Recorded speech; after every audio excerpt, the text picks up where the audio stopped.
Hey, what's going on, folks? What do we got here? Got us another Bible study group. How about that?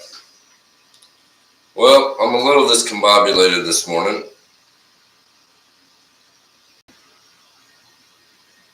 Please hold that thought.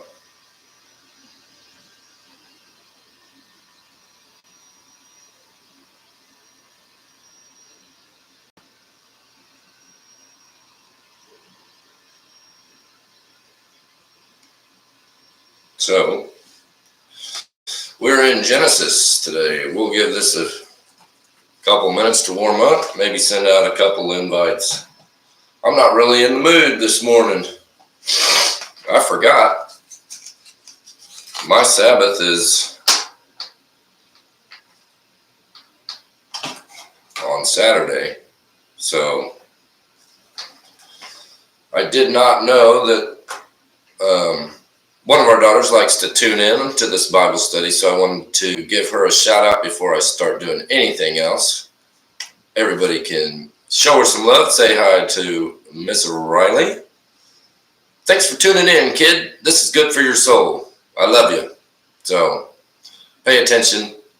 It'll be good for you.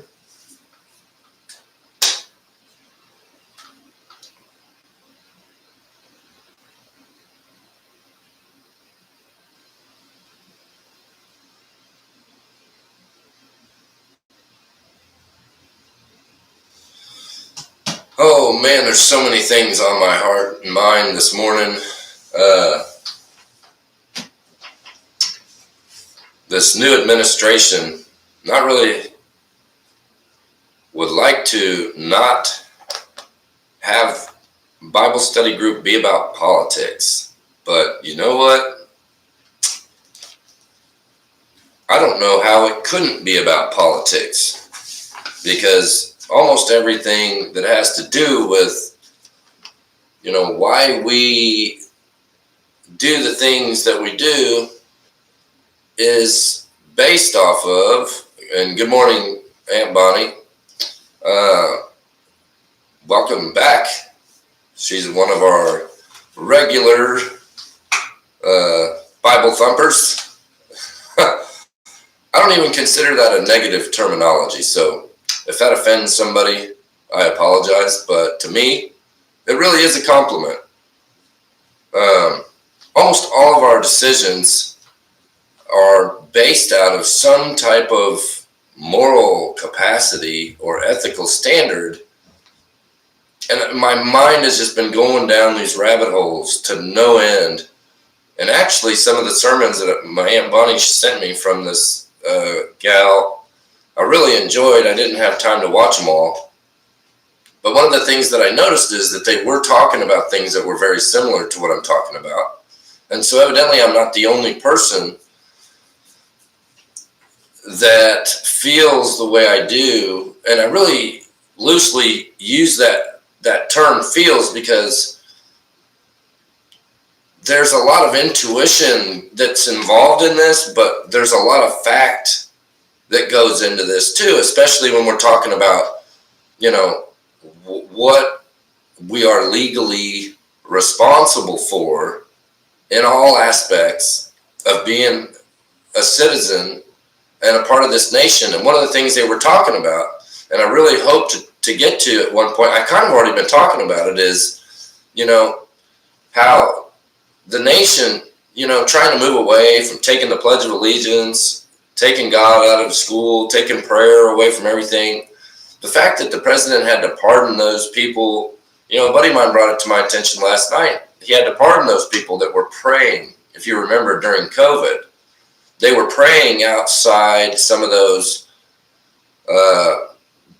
different facilities. Oh, they were abortion clinics. But because the narrative and the agenda of the last administration was just almost pure evil, some of these people were arrested for praying, probably on public property.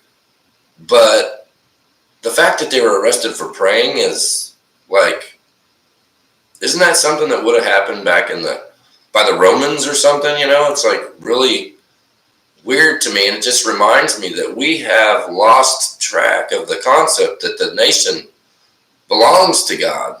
Everything great that we do belongs to God. Everything great in our lives we owe to God. All the glory is God's. But it's not just the nation. It's not just our cities. It's not every form of life on the planet. It is the whole planet. It's the whole existence of the whole universe. So for people to, and the Bible does talk about this stuff. And so obviously I don't know what the heck I'm talking about yet, other than purely on my own personal experience as an American citizen, both personally and professionally. At 43, after raising a kid through high school, going through the educational process myself, having some post-secondary education, but just a real life experience in the field, working with my hands and learning different trades and seeing what the market does, and actually having, a profession. When major global things happen, and so not to mention just other personal and private experiences that we all go through collectively as a nation, we go through things like 9/11 and just all. So the point is it does matter. It matters where you are at the negotiation table.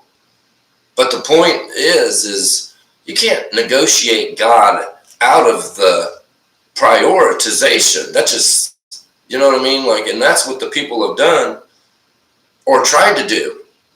The second Trump got back into office, that returned God over the nation, gave the nation back to God. And I mean, wow.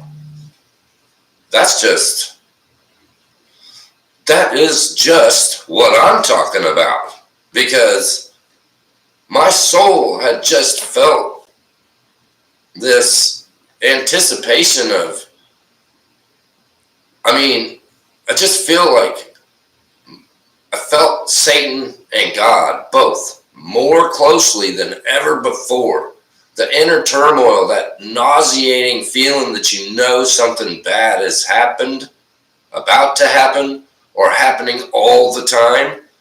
And you have faith in God, and you know that good will always prevail. Yet years went by without accountability. Years at the level of a nation. And so my intuition told me the whole time that the whole mess of the whole deal, and it's all the little things over time. And if you haven't been around very long, you ain't seen nothing. You don't know nothing. But these are not blonde. I still got a pretty full head of hair for 43, but if I didn't cut the sides, you'd see a lot of grays in there for a reason. And which is why I respect and admire the wisdom of my elders. And that's something that we've kind of lost track with. And I think it's so bogus and disrespectful that it's appalling. And so, to try to keep things on a positive spin is really been difficult, because if you can't identify the problems, then how can you solve them? I'm not so sure that God wants us to solve the problem of eliminating the devil, because I feel like God could just eliminate the devil on his own. And so evidently he was created for a purpose.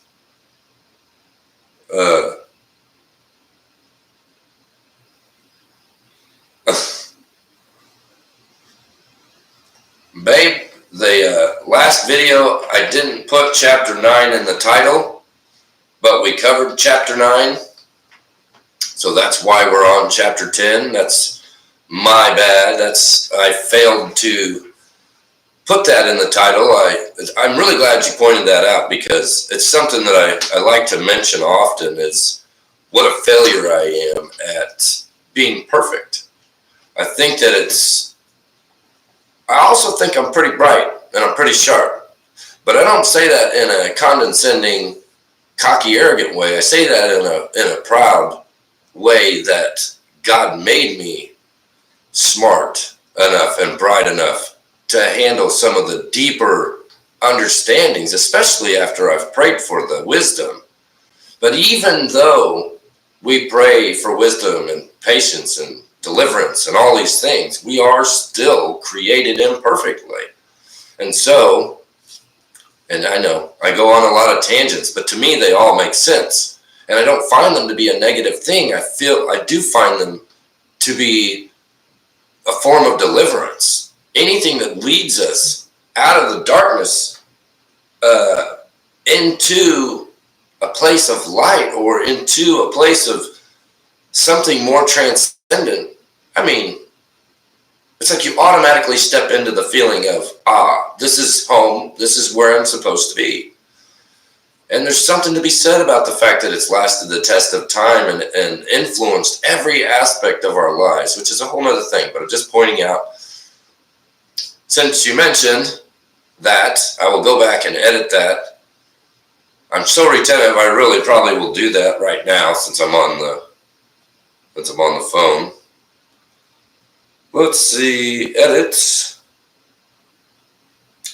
Hold on, study group, I have to go back and fix my mistake. Let's see, update that title. Let's see, that was Genesis 9. I don't remember the verses, I think it was 1 to 22. Anybody help a brother out? Go on ahead. 9.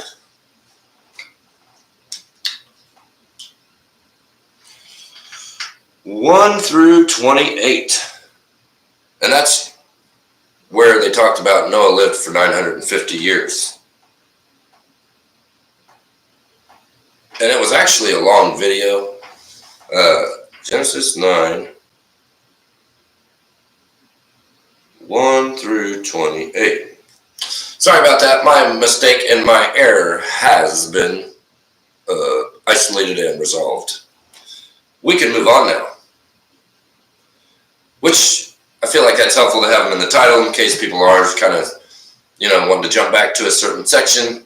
I appreciate that. So, politics.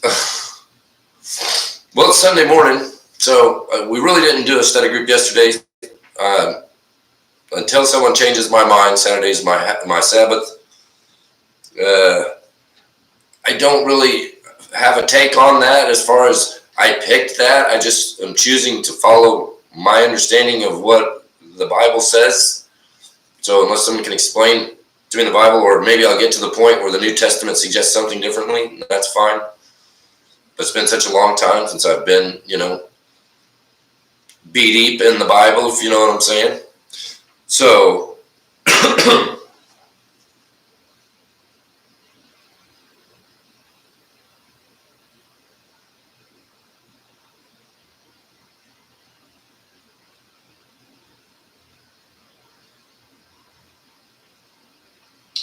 yeah, I remember I was just wondering if, when I sat down, I was wondering, did we cover that or not? Because I was actually looking it up and I didn't see 9, so I had to pull up the video, go through, find where I talked about it. But looking at the observation from it, if you recall, God took the initiative to bind himself to human beings despite human faithlessness. So even though we don't have faith, God has still, bound himself to his covenants to us. And that was really cool because wasn't the rainbow in that, or was that in the one before?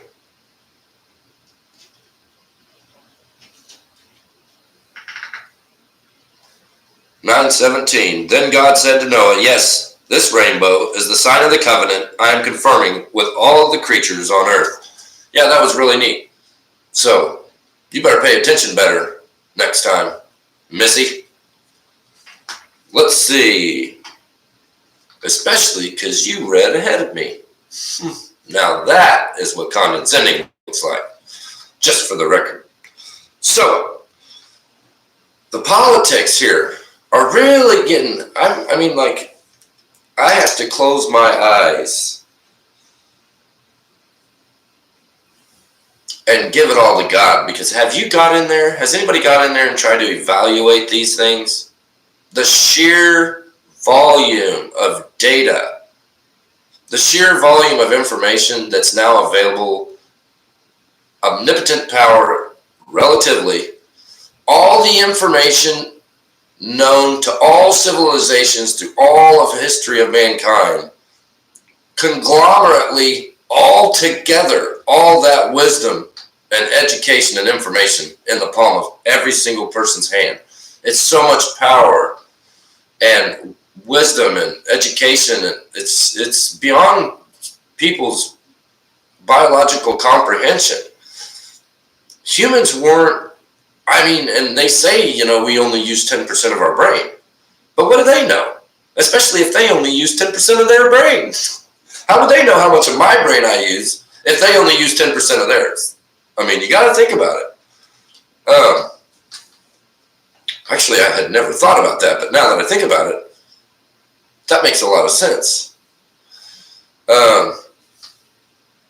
Yeah, so there's a few things. So the sheer volume of this information, there's a lot to it. It turns out there's a lot to, people's values. There's a lot to their religious beliefs. There's a lot to, if you were to take all that information and just put it to the side, the complexity of the human anatomy at a cellular level and nuclear level, molecular level. You see, there's this whole existence of science where we talk about atoms. And I did drop out of school, but I did end up going back to get my GED once I was 19 and had a trade. Actually, I when I was 19, I started painting houses. When I was 21, I did that for a couple of years, and I thought I could just paint houses the rest of my life and make a living and, be just fine. But I decided, you know what? I only went to 10th grade, and even my life up till then was just a disaster. There was no way possible that I could keep up with missing school and running away so much and bouncing around and in different foster homes. I had absolutely no guidance and absolutely no stability or structure or consistency or really regular positivity in my life. If it was someone else, I would feel sorry for them, but we were raised not to feel sorry for ourselves, so that's not an option for me, unfortunately.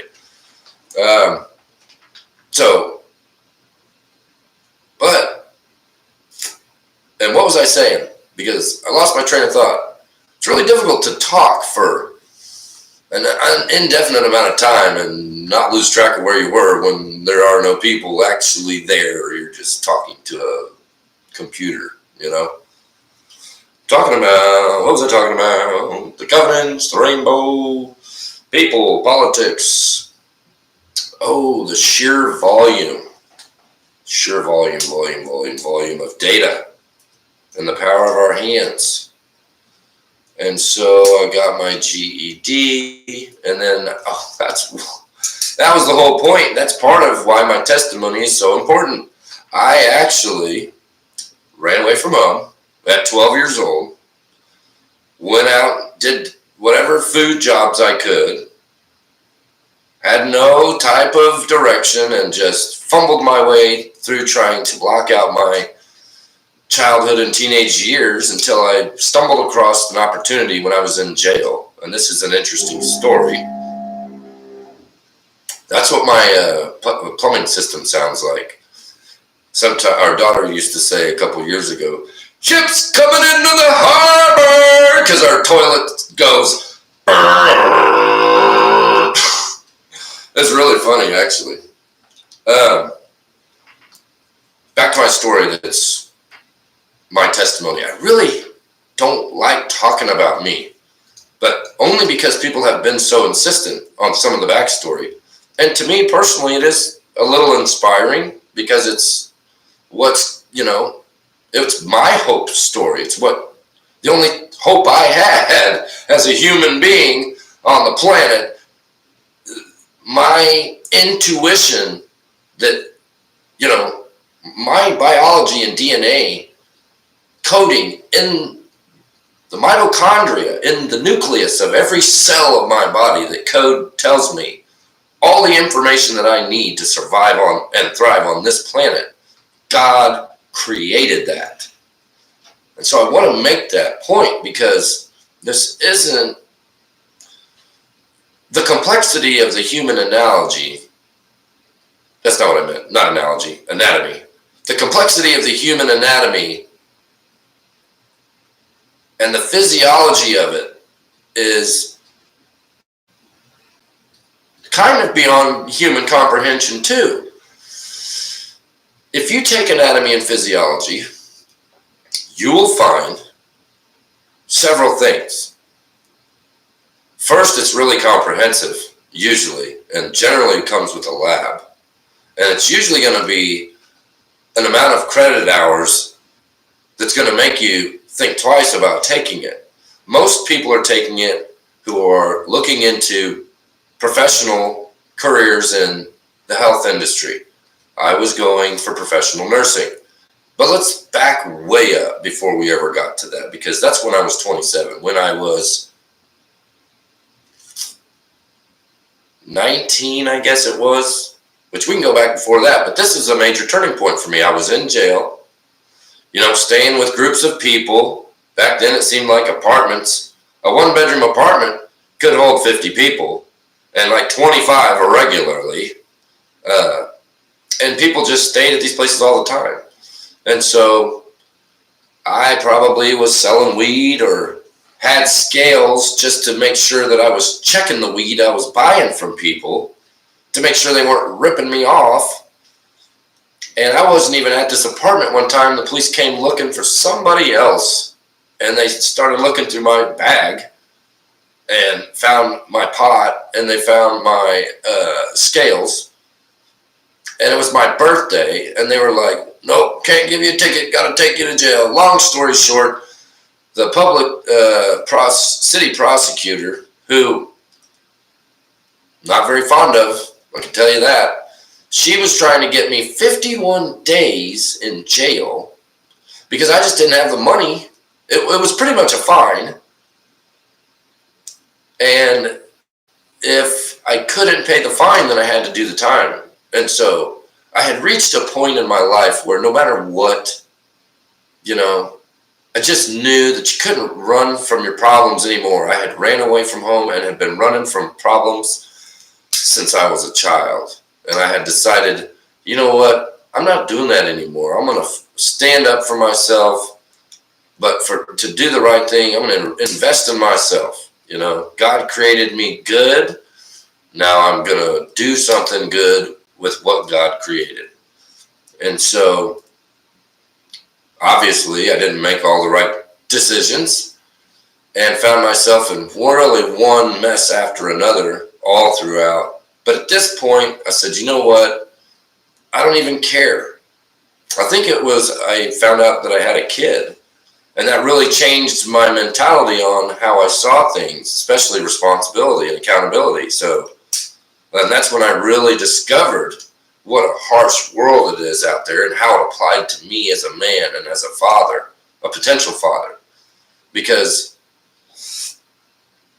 you know, when all you have to compare to is the parenting that you had, if you're pretty sheltered, you're not really extra familiar with how things operate generally in society, or even at most of your friends' house, let alone family or anybody else. You might have some of that, but might not even have that if you were like us and you weren't even allowed to be around family. So, long story short, I had made the determination, so I didn't care. I'm like, yeah, I didn't say, like every person on Cops, those weren't my pants, that wasn't my bag, those are my cousin's pants I borrowed from work, so that must be his scales. I was like, yeah, that's my shit.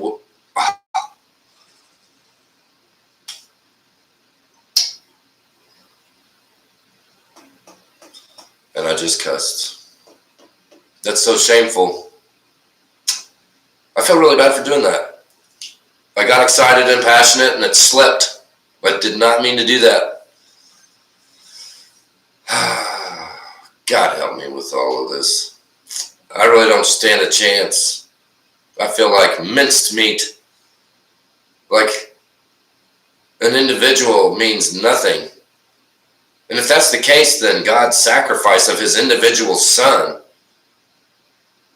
would mean nothing. And I don't agree with or believe that.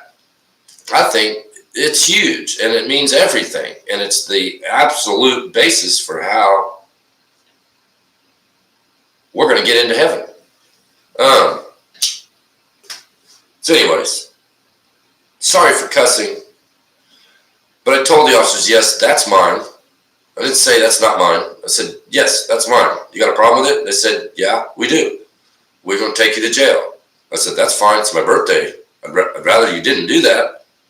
And they said, well, we get it's your birthday, but we're going to anyways. And so anyways, they were kind of rough on me about it. They didn't really care. Nobody really cares, ultimately. And that was a problem that a lot of young people experience, but it turns out it's not just young people.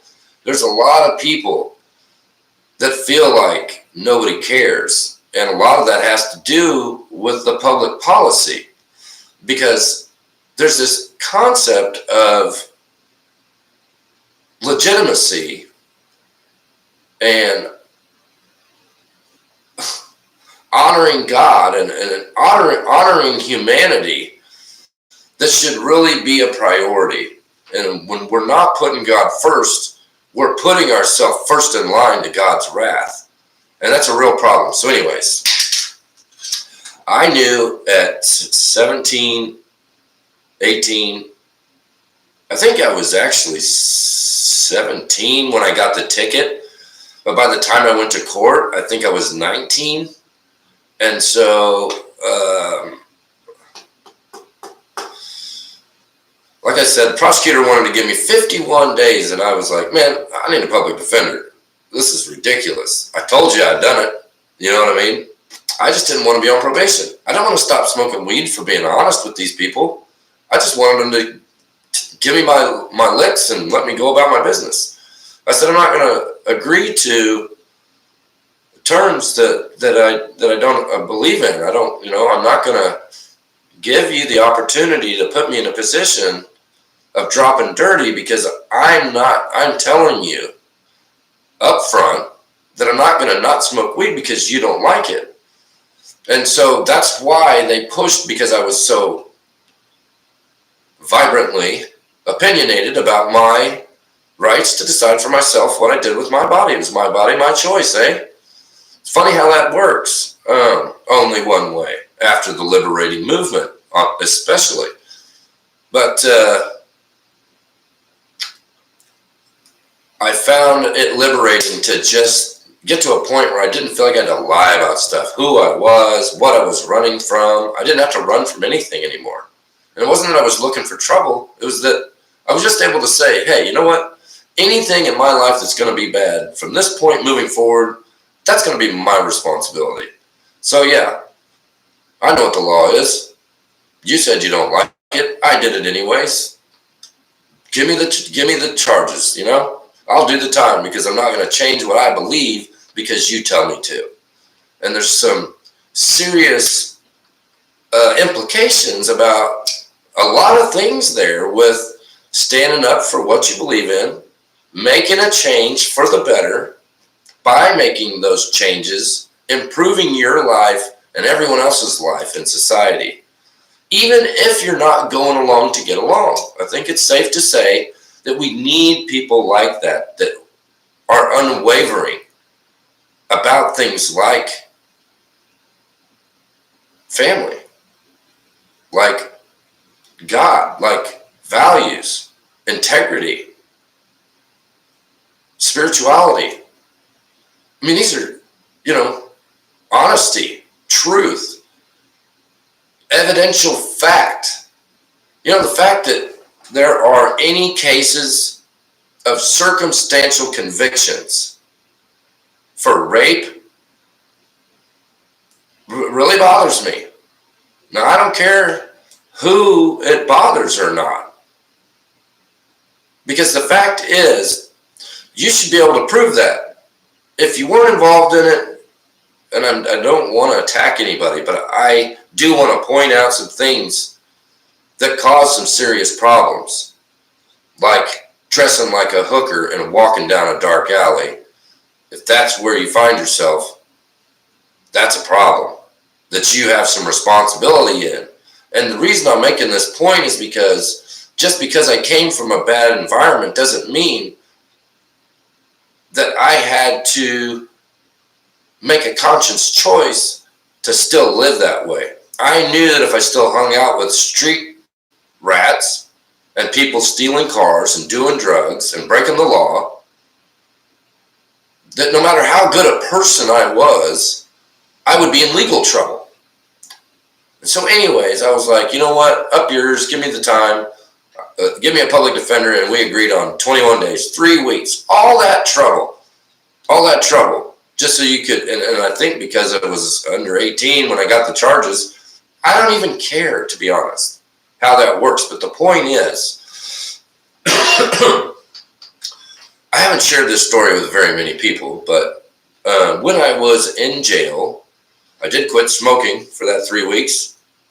Mostly, I think I smoked in there a little bit, but I did find myself reading the Bible when I was in there and reconnecting with God. And when I was in there, I was homeless at the time, bouncing around. That's why I was staying with different people. You know, everybody used to let everybody stay wherever, and that was just kind of how it used to be. It was real hippie lifestyle. And then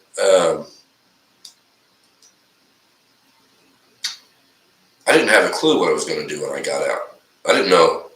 I just knew that I was going to fly straight and avoid trouble and try to stay close to the Bible and pray about stuff and try to do the right things, make the right choices. You know, be a dad. That was really work mule. That's really all I felt like. I had gotten papers. Okay, so let's hold off on that. But so I'm in jail, and of course I don't have a clue what I'm going to do when I get out. So when you're homeless, it's not even that bad of a gig.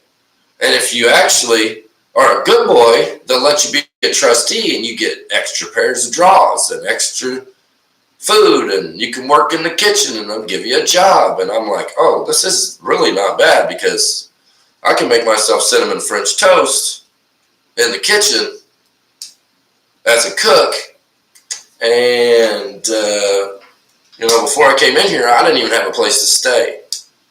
So perspective really is everything. And to make a long story short, when I was in there, I prayed to God to just help me find a way, you know, to do the right thing for all the right reasons that he would approve of, and it would help me just not be on the street. Like have a plan for when I got out. Basically, I didn't need to have a 3-year, a 1 year, or a 5 year like some places require. You know, I was doing fine time, so there was no supervision, there was no probation. I was just locked up, and then so anyways, and my mom could testify to this. I was in there, and I hadn't talked to any of these people involved for years, and then I got a almost like the 14th day of 21 days. Really, it was like the 17th day. It was like I had like 4 days left, and I was starting to just kind of be excited. I was going to be getting out of jail, and but partially I was a little worried because I didn't know what I was going to do. But obviously, anywhere is better than jail. You think it is, unless you've actually been on the street, and then you know at least it's 3 hot meals, a place to shower and use the bathroom. Somebody else is going to make your food, do your laundry, and you have clothes provided that are clean. So it's really not those are really positives. Those aren't really things that would make me not want to be there. Those are the things that made it better for me there than being on the street. And so then, like I said, about 4 days before I got out, I got a phone call from my mother, who had talked to my oldest brother, Michael, who the roommate had just up and moved out on him, had a falling out of the blue, and he needed a roommate. And the person he was working for, named Roy, was our boss. Ran a painting business. And so that's when I started painting houses, because I was in jail. I prayed every day. And then I got a phone call in jail. In jail, I got a phone call with a job offer and a place to stay. And so the funny thing is my release date was April 1st. And so I was like, you guys are messing with me. You got to be messing with me. April 1st is my release date. No way. And I thought for sure they were going to mess with me, but they didn't. I got out of jail. I went up. I started this job at $8 an hour. And this was in, about 2000. $8 an hour painting houses. And I had a lease with my brother. If I was willing to renew the lease with him, we'd get it for a year. So I had like a year place to live and a job, and my brother was willing to drive me back and forth to work as long as I helped out with the bills. It was unbelievable answer to my prayers. And it changed my life because, I've painted so many houses since then. It's unbelievable, which has led into so many other, financial endeavors and work experience and personal and professional growth. Like, I don't even know where to begin. I could talk for hours about how that was probably one of the most major impacts that I ever had to my life. But it's a testimony of, God's faith to us, God's covenant back to us, where it says, in times, call on me and I'll be there. And he really was. And, I've had a lot of experiences, and then as soon as I got out and went to work, I was like, oh yeah, I'm busy, I'm doing my thing. And then I just forgot all about God. I forgot all about the fact that he's the one that helped me out of that situation. Don't know why I had those on. And so I think that's a good message that a lot of people should consider and I've been talking about that. So basically, that's how all these things are relevant to individuals' personal beliefs, the application to their life, how it can have a real impact on people's development, their personal and professional development, but how you can also, everything can unravel for people, because that's how God works. Kind of like the nation moving away from God. I love how these full circles happen. There's something beautiful about the nature of the circle and the sphere and mathematics that I'm just amazed by. The sheer complexity and gigantonormousism, which I don't think is a word, but the idea is behind it, that it's so big that if you could imagine how big the universe was and then think beyond that, that's what that word applies to. And we don't even have even the slightest inkling about what all is out there in the universe. Yet people are going to act like they know best what to tell other people, what to believe, what values to have, how to raise their children, what religious beliefs they should have, what laws should apply to them. Which brings me to something I'm going to touch on briefly, because if the devil's in the details, then that's where I want to live. I want to live where the devil is so that I can seek him out and cast him out and call him out. Because I don't even know if that's what I'm supposed to do or not, but I want to do it. I feel like it's in me, or maybe it's how I was engineered or raised, is to look for the bullies and show them what it feels like. Now, I know that's not exactly what God wants us to do, but I know that he does want us to stand up for ourselves. He does want us to stand up against Satan. And I find bullies to be pretty evil. I also find, well, that just cost me 2 viewers. That's so funny. I also find the government to be this way. It's a form of oppression. Bullying is a form of oppression, which is unethical, right? There's no good argument for why you should be doing that stuff or treating other people poorly. The Bible actually does talk about the golden rule. I think it's in Matthew somewhere. But about treating people the way you want to be treated, we just really were, I promise you, taught that if we didn't fight the people trying to fight us, that our parents were going to fight us. So, as weird as that sounds, it's true and a fact. So there's not really any contesting it, because, and which is a good segue to what I want to talk about, which is you can't deny facts. The fact is, this nation belongs to God. Whether the representatives or the elected officials acknowledge or try to delete God, the whole planet belongs to God. It's just a fact. It's just the truth. To love God with all your heart and soul, and to love your neighbor as yourself. The entire planet belongs to God. That's what I'm saying. What's GMTA?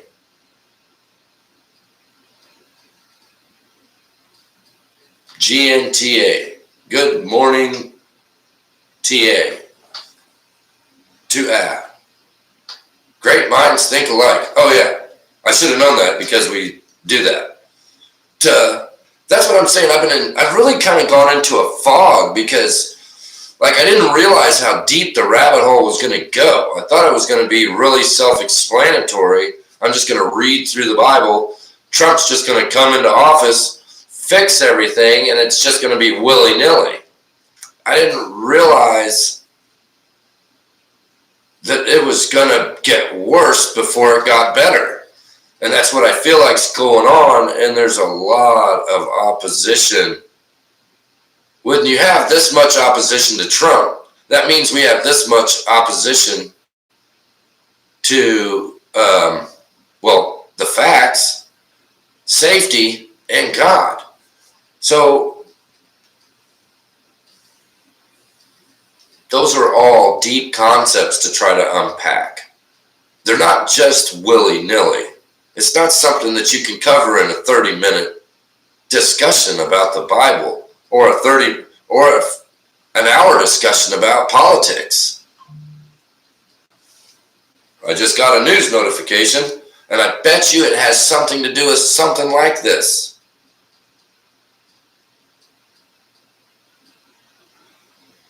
High infiltrated America's militias.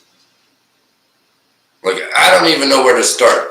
The cascade of ripples from President-elect Trump, which I now admire, probably more. I don't know anyone I admire more than him. And a lot of people may think that that's jacked up, but it's the truth. And you know why? Because I don't know anybody personally who has been attacked at that level, who has still stood up and actually with impeccable composure about it, if you ask me. He makes, little remarks about stuff, but the fact that he's so capable of controlling his emotions really is admirable, because, like I said, I don't know anybody that has the cojones to stand up to the federal government, to stand up. And I think maybe it's because he has money, but I think anyone with integrity can do the exact same thing. Anybody like Trump or anyone else that puts God first can have that integrity. And that's the example of a leader that really should be unifying people. So I find the people to be the problem, not the leader in this instance. And I know that's kind of a lot to bite off. Now, I want to talk about something briefly, because before we get into this chapter, I want it to be something that a lot of people think about.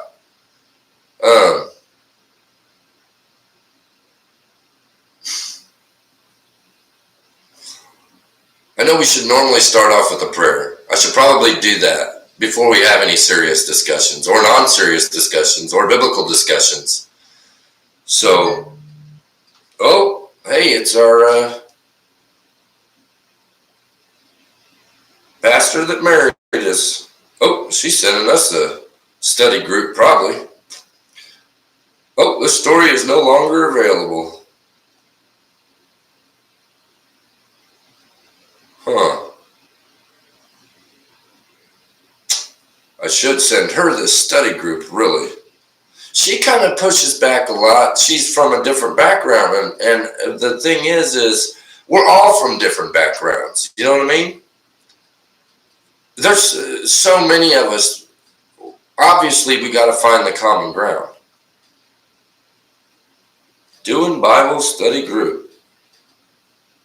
Which, babe, since you're watching this, or I think you're watching this, I told Mary last time I talked to her that we did really want to go to the family function that they invited us to last time. So keep your calendar open and don't let me forget to either remind you or me, or you to remind me to remind you, to remind Mary to remind me. You know how that goes with a bunch of females. She is going to invite us to that again this spring, and that they do it once a year. So don't let me forget about that.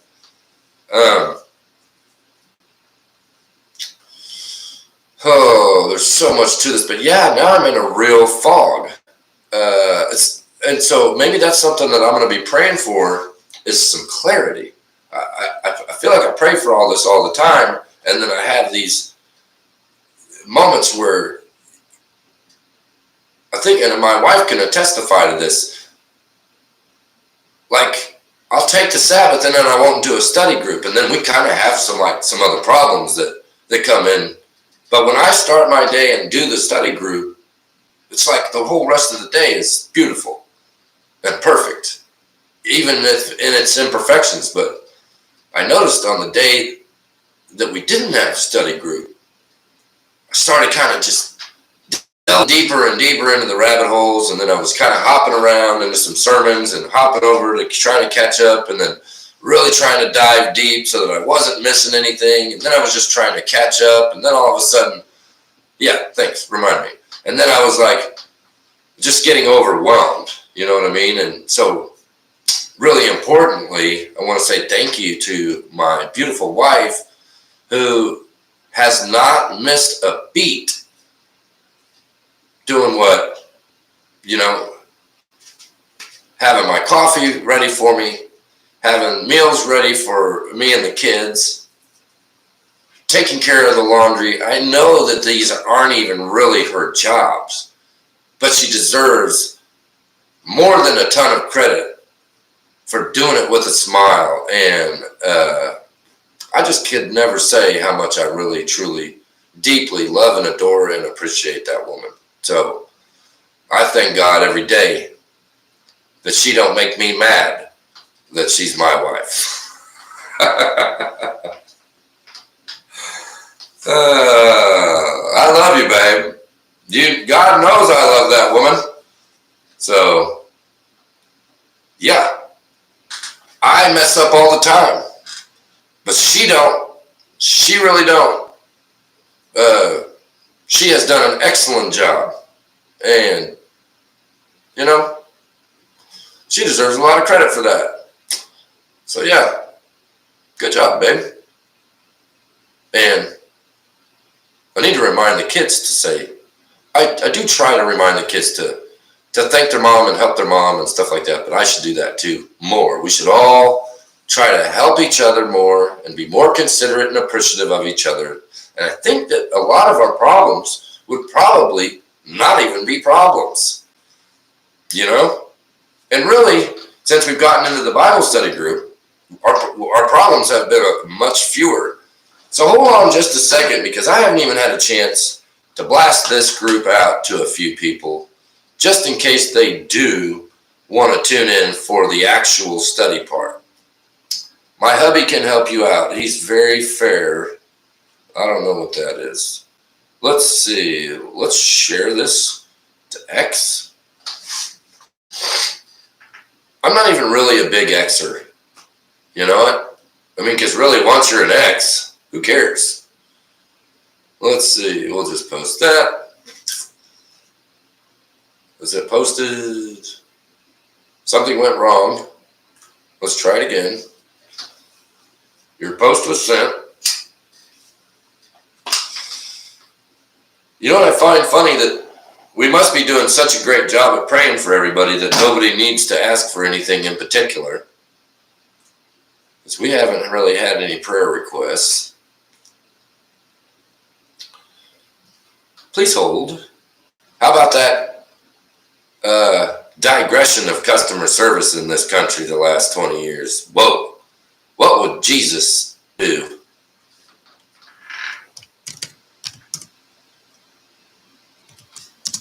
Let's see. Bible study group. I really love this. Really gives us a chance to kind of connect, and it reminds me of like group meetings at work. You know, you kind of reconnect every day. I think once a week we would have weekly meetings, you know, and I think that that's a pretty good idea for la-di-da-di-da. Oh, somebody needs a toilet fixed. Okay, well, make it worth doing. See, people love to feel appreciated. Of course they do. It's human nature and it's humanity, which is, I would argue, more important than money. But for some reason, society, we're not a morality nation. We're a capitalist nation. I don't even know what the term for one nation under God would actually be called. If anybody knows what that would be called, let me know. Where it's solely based on God. I think that our separation of church and state has really kind of created a problem. So, the thing that I wanted to talk about, actually we are going to pray.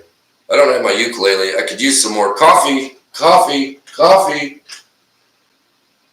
wonder if my beautiful bride might be willing to bring me a freshened up cup of Folgers. Now, I don't want to say she'll do it if I ask her real nicely, but I can tell you she already knows what I like and what I need, don't you, babe? She's actually pretty good at being pretty cute, kind of like our daughters. What's changing? The fact that we're returning to God. I see a little bit of friction on some of these policies that are going out. Which reminds me, I did get a message from a friend last night wanting me to do some woodwork on the furniture, add a little coat rack for his kids' coats at his house. And I think that was God helping a brother out.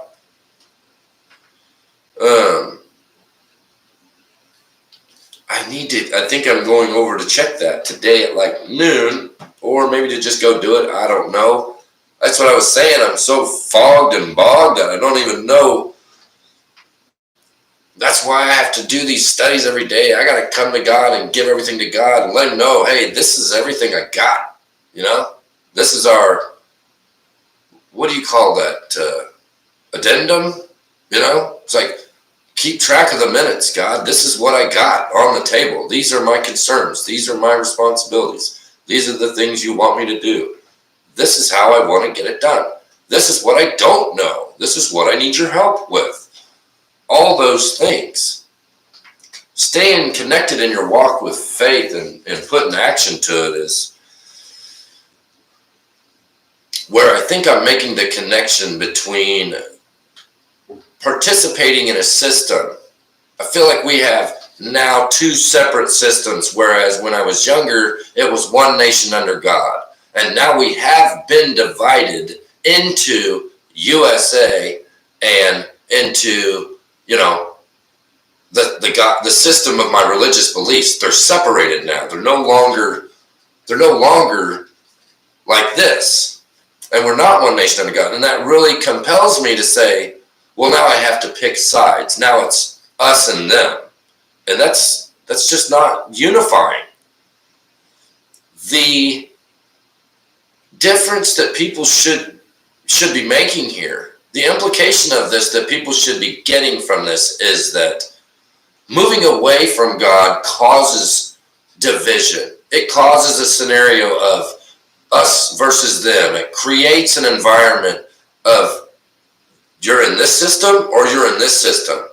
When it's one nation under God, the entire system includes everyone together. And I think that that's a fabric of a fundamental fabric that if we're not careful and start pulling that little thread and just keep pulling it, all of a sudden the entire country is going to unravel. Oh, you want to hear a song? Thank you so much, babe. Girls tried to get me to get on everything, and I told them I wasn't going to do it. Come on! Because Friday said, I want to see you. Come on! Oh, you have to now. I don't. Oh, you look the best. Come say hi. You don't have to be on here very long. Look, it's the missus. Hey. Give me a smooch. All right. Oh, isn't that wonderful? Well, I'd rather she hang out with me and leave the kids abandoned upstairs. But actually, we have older ones. It's really dangerous. It is. You look so amazing. Thanks. Every time. That was every second. That was me making the ship come into harbor. Oh. When I turned on the shower. Yeah, I don't know how to fix that. I've tried a whole different slew of things. I know. Troubleshooting. Thank you very much, my beloved. You're welcome. And I heard you say that by your abilities. Yes, I love it when you listen to me. It makes me feel so heard. Happy Bible study. Thank you. Bye. Yeah, that's the old wifey. Oh, talk about purpose and meaning and knowing which system you're a part of. It's not hard to make these decisions. So when our leaders put us in positions of having to pick our system of religion and beliefs and integrity or public policy, that is a major game-changing problem, and that is what has happened to our country. And it's kind of why I won't stop talking about politics in my Bible study groups, and why I won't stop talking about God in my political discussions, because I just can't get it out of my brain and my heart and my soul that we are one nation under God. And that if we are not one nation under God, I've realized that we are now put into these two systems of us and them. And if anyone knows anything, they know that you shouldn't do that, because it creates a hostile work environment. Hopefully people can understand what I just said about the us and them categorization of people, and puts people into groups, into boxes, instead of just putting it in a scenario where we're all God's children and we are all actually equal in that regards to God, but we have different roles. And God created us specifically to create more life. And the fact that we have moved so far away from any concept of reality, that's why they call it common sense. That's why I call some of the news that I talk about common sense news, CSN. I mean, because this is common sense. You can go, and I could be wrong. Millions of people could be wrong. It's a fact. It's a fact that people could be wrong. I don't think they are wrong, though. What concerns me is this: that if I have to pick between my family, the safety of myself and my family, or going along to get along in a system that denies God,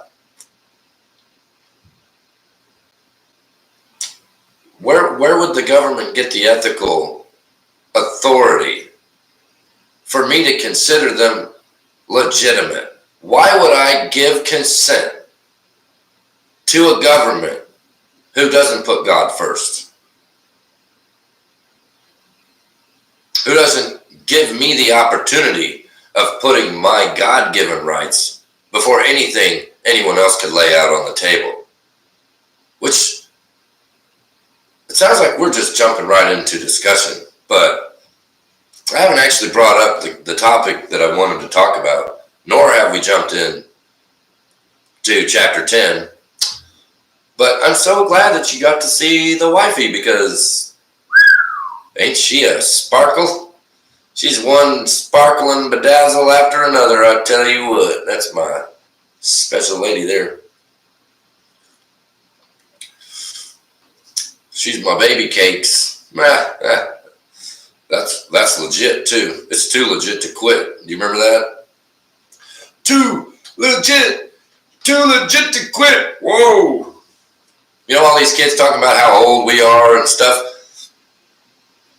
That's pretty absurd and childish and immature.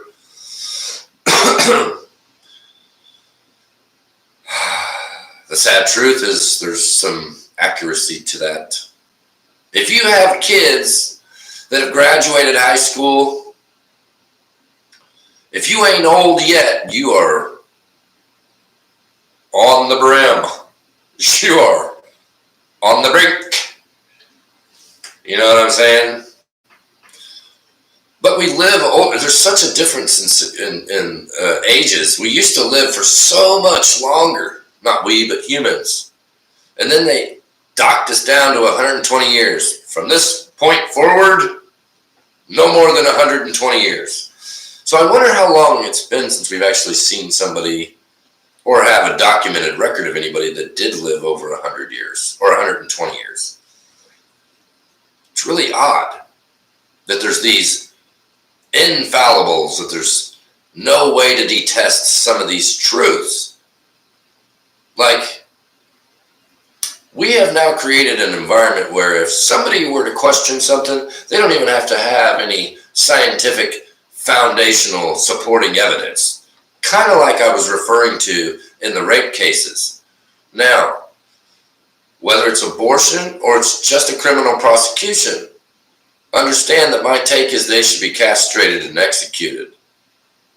But there's an issue that makes it by definition rape, and that's the lack of consent.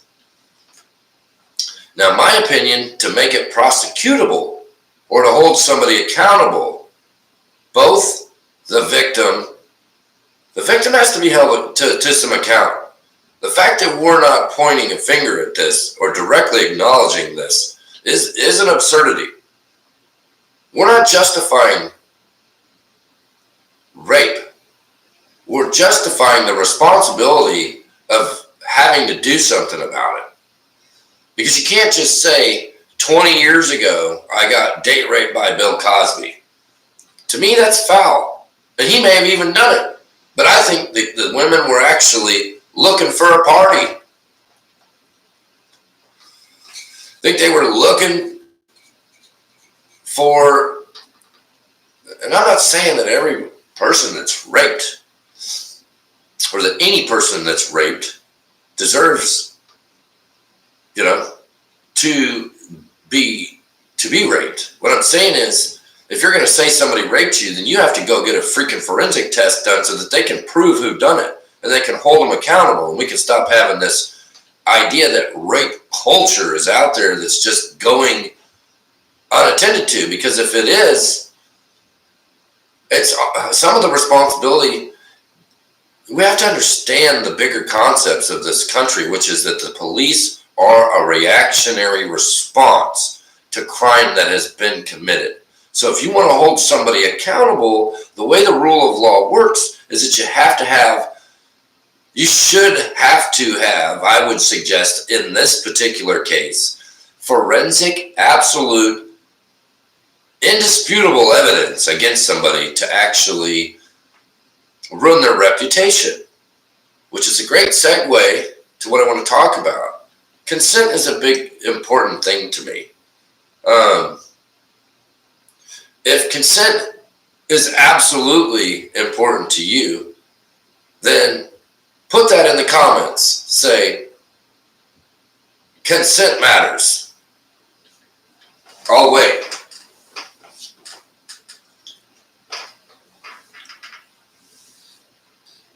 So that I can see who cares about consent. It's really easy. Consent matters. Or you can say, without consent, it's just rape.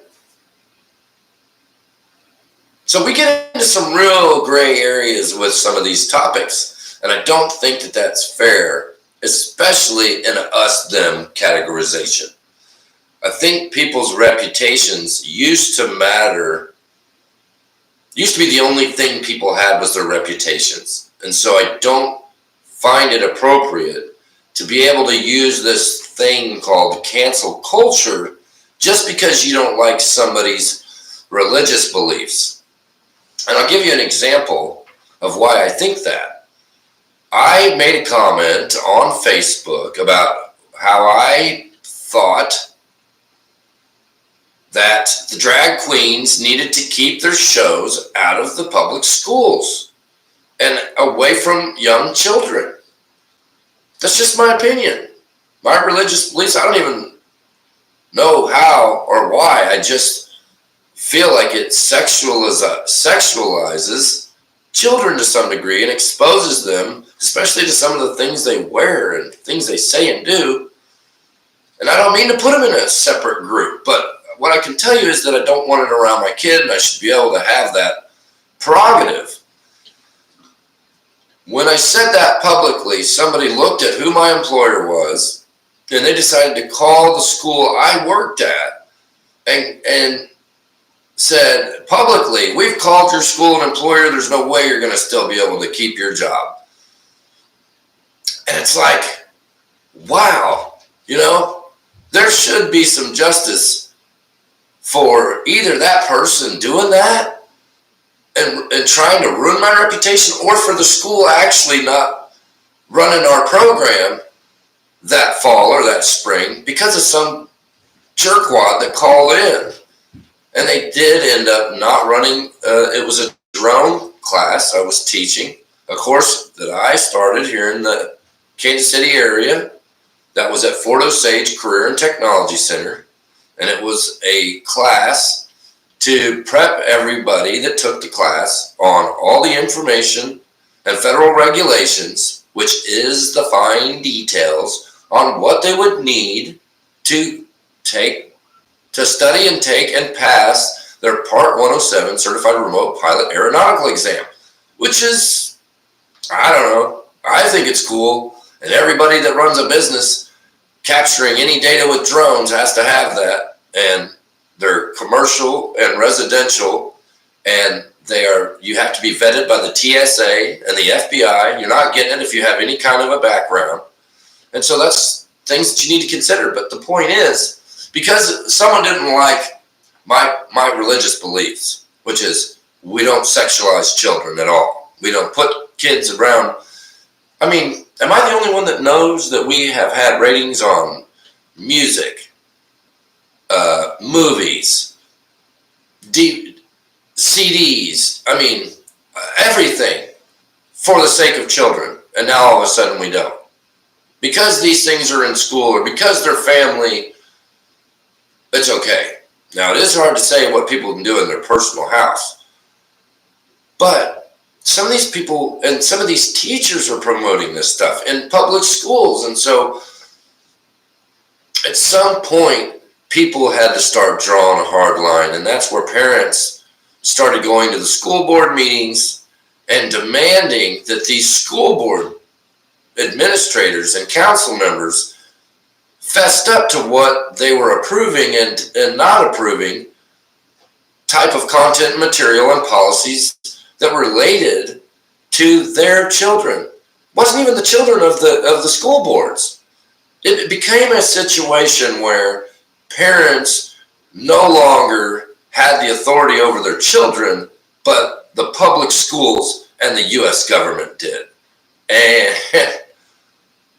I just need to stop and pause there, because first we're going to acknowledge how ridiculous that is, and unethical, and unconstitutional, and uncivilizational, and I would call it a crime against humanity to try to interfere in any parent's personal or religious beliefs. You don't like something the parent used to say back in the day, it's whatever the parent said. It wasn't, well, it's school, your parental prerogative doesn't matter. And on top of that, we're going to have privacy laws where me and your kid can have secrets and we don't have to tell you about it. And we can change their sex at school. And at some point, people have to understand these are crimes against humanity. And I know that's a serious accusation, but it doesn't mean it's not what it is. And so people started standing up. And you know what the school board started doing? They started putting these, they started having these issues where they were like, shoot, these parents are just ripping us new ones. And finally they started getting sued and they started getting voted out. But the parents were really vocal about it, and it was very disruptive. And you know what the federal government did? You know what the federal government did? They deemed parents and people that were doing prayers outside of abortion clinics as domestic terrorists. Domestic terrorists. Like, I can't even imagine anybody trying to call a parent a domestic terrorist who is voicing concerns about their kids. So anyways, what happened was these board members started trying to chop down the talk time on these parents, and the parents were not having it.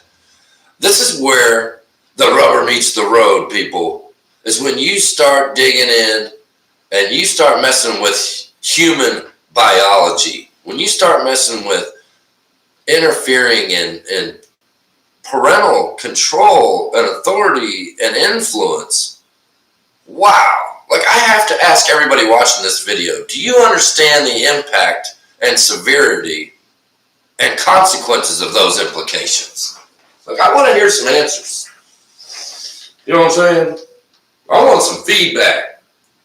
There's nothing you can say, because we all know anybody that messes with anybody's kids gets what they deserve.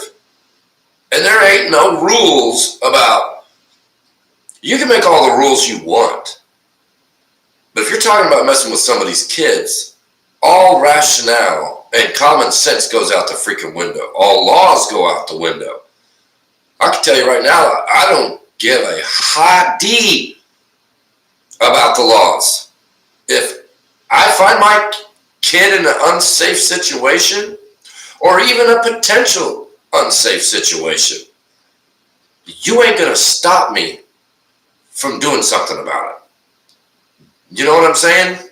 That's just how it is. And if you don't like it, then I don't consent to your social contract. And that's a big problem for you.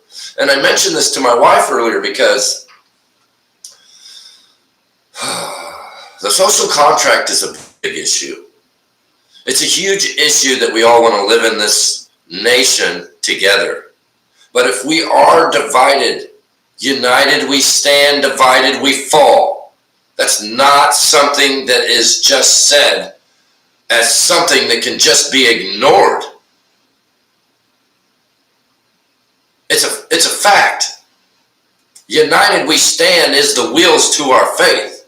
We put God first as a group of people, knowing that God is over our nation. Only because we are one nation under God can we be indivisible with liberty. So to have that liberty and justice for all of us, it has to be one nation under God. And so to me, this is where it absolutely applies. And I really do start to get upset about other people thinking that they're going to try to tell me that I can't believe in God or raise my kids to believe in God the way I see fit. Or they can call my employer because we've manipulated this crap into public policy to where some yay-hole can call my place of employment because I don't want your cross-dressers around not just my kids, but anybody's kids. I don't find it to be something that God would approve of. And which is a whole other thing with these pedophilias and these traffickers. So the thing that I mentioned to my wife is this is why Trump is putting a stop to all this. Because the only way for Trump to actually provide protection to the states, which is his job as the commander-in-chief and the president, is to stop some of the things that are going on at the border and implement some of the policies that are in place so that he can actually do his job.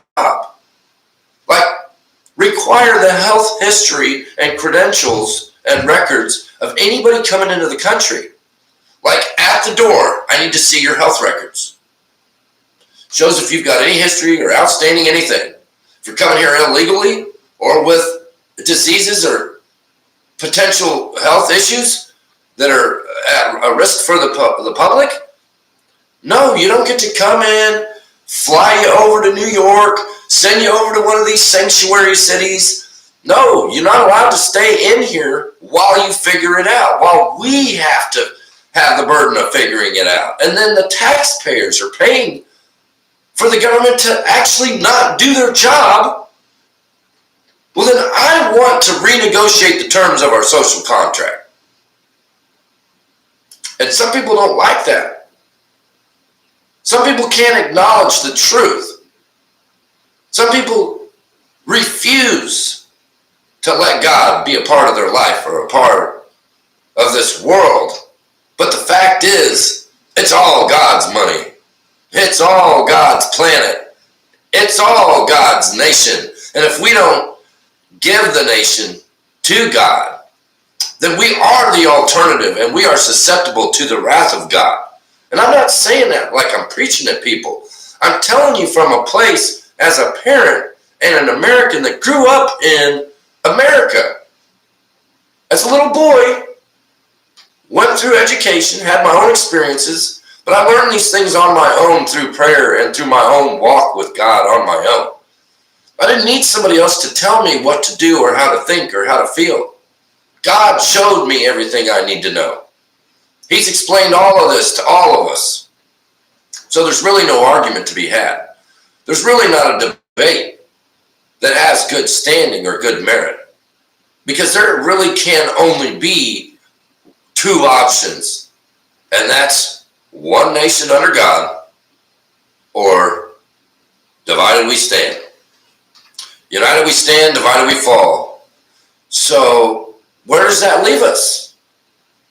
Well, it leaves us with a bunch of complacency, a bunch of ignorance, and a bunch of people just kind of in a fog.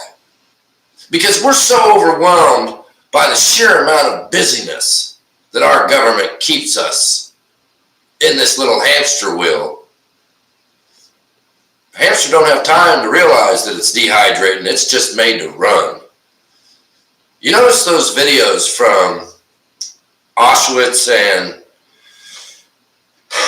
what was that old movie the Holocaust was about? Schindler's List. Remember that one? Schindler's List. But you can see, I've just been seeing, I think we've coming up on the anniversary of Auschwitz, where they had these camps. And if you see the people's, they're just bones or skin and bones. People become so desperate for leadership, desperate for anybody. There's times, and we have, records of this. The only reason that some of these regimes gained any traction or footing or roles of leadership in their government is because their people were starving, literally starving. Russia, Germany, desperate for food. So if someone comes along and says, I will give you power, I will give you strength, I will give you unification. It doesn't matter what they say, as long as they say, I'll give you a little bit of food so you won't starve, then they're going to go along with what you say. God didn't make us that way. He made us to need food. He made us to remember to fast. But these people were being starved to death. These people were being gassed to death. That's not so far off if you're talking about MDNRA, mRNA, biochemical weapons, COVID, engineered COVID, viruses that are engineered in a lab. That's not God. I don't think that's God. And you can challenge that, or we can debate that. That may be up for debate. But the second you go trying to play God, you're really messing with some turf that you probably shouldn't, and may have some serious implications for it. So, I still haven't got to my topic or our Bible verse or study. But I need to, because I do have a 12 o'clock appointment.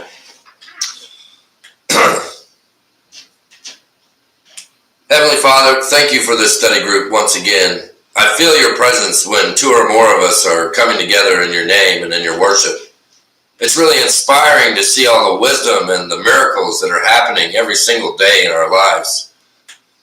We come to you and pray again. We give all of our problems and all of our concerns, but all of our love and grace and appreciation to you, because we acknowledge and understand that without you, we wouldn't be here, the world wouldn't be here, and the universe wouldn't be here. Please help the world see the things that you're showing me and enlighten them to the fact that this is your nation. Remind us all of your teachings. Remind us to call on to your scriptures. Remind us to stay in your word every day. Remind us the importance and significance of your covenants and the significance of your commandments and the implications and the consequences. We want to see all of our brothers and sisters on the other side together. When we're living eternity, we want to be with our loved ones, Lord, but we want a chance for redemption and salvation for all, including the bad people out there, including those that don't understand your mercy and your grace and your love. That's why we pray for everyone. That's why we pray for our enemies. Because we want to be more like you. We want to have the ability to understand and have that peace. We want to have that salvation and the mercy and the grace, but also the blessings and the honor and the courage that comes with being proud to be your children. To be proud to work for a system that works for a family and for the good of the nation and the good of the people and the good of the world. It don't get any better than that. And you couldn't fight for a better cause. God, we really appreciate this wisdom. I don't just mean a little bit, I mean a lot. This is a lot going on. It's more than we're used to historically and traditionally. More than anything, just help us to understand our purpose and our calling to do your will. We don't want to do our will. That's why I've been on faith for 2 years. Now I'm walking in faith. I'm no longer just standing in faith. It's no wonder hardly anything has gotten done when I just stand around and believe that you will just fix everything for me.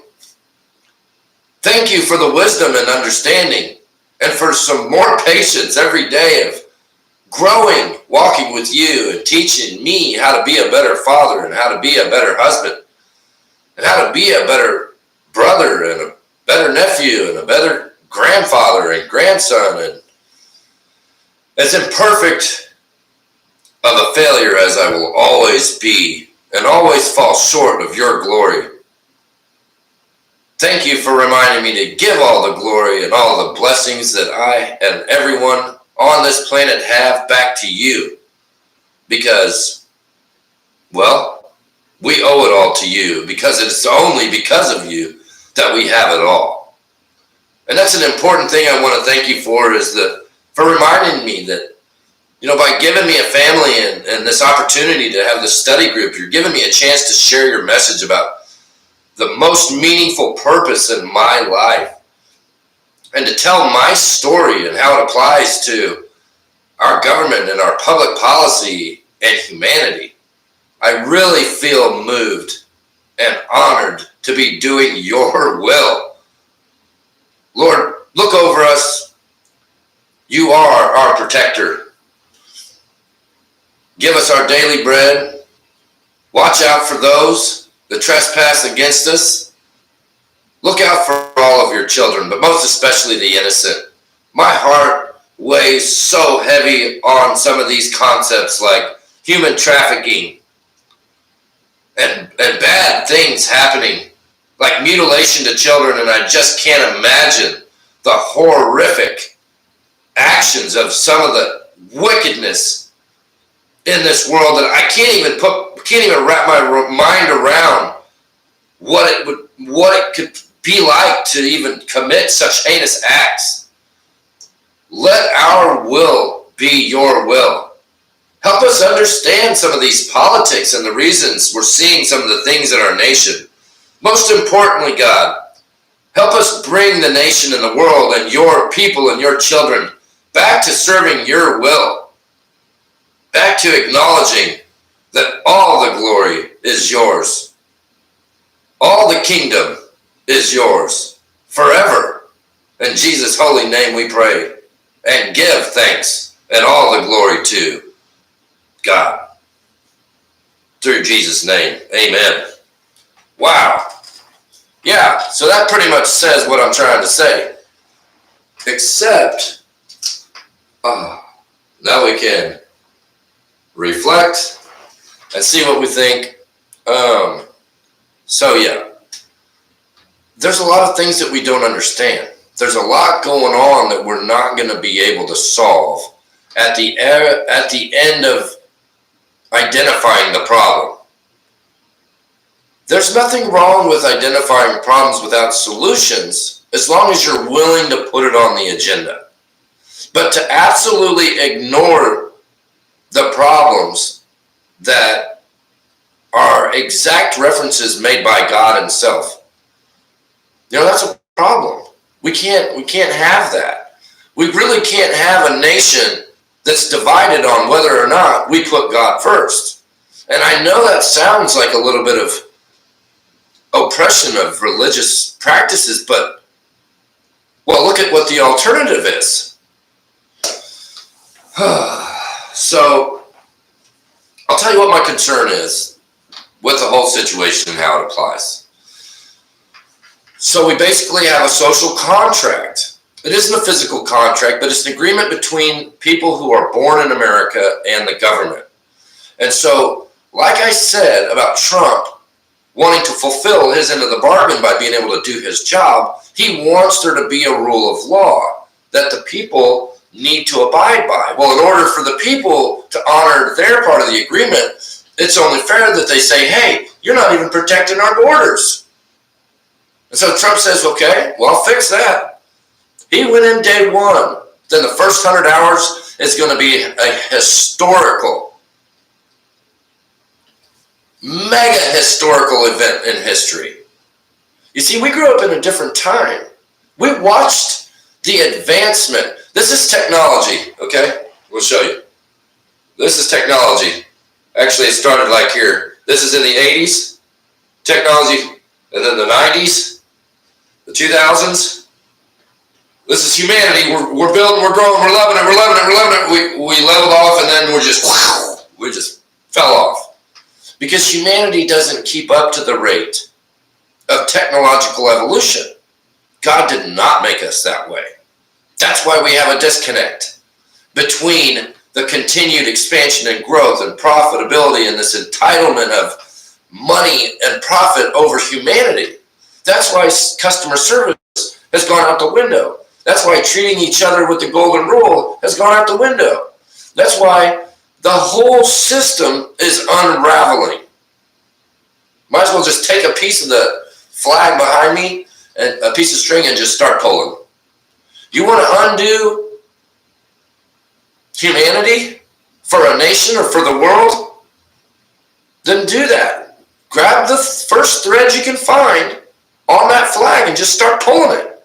Because that's what you're doing by putting citizens in a position where they may say, well,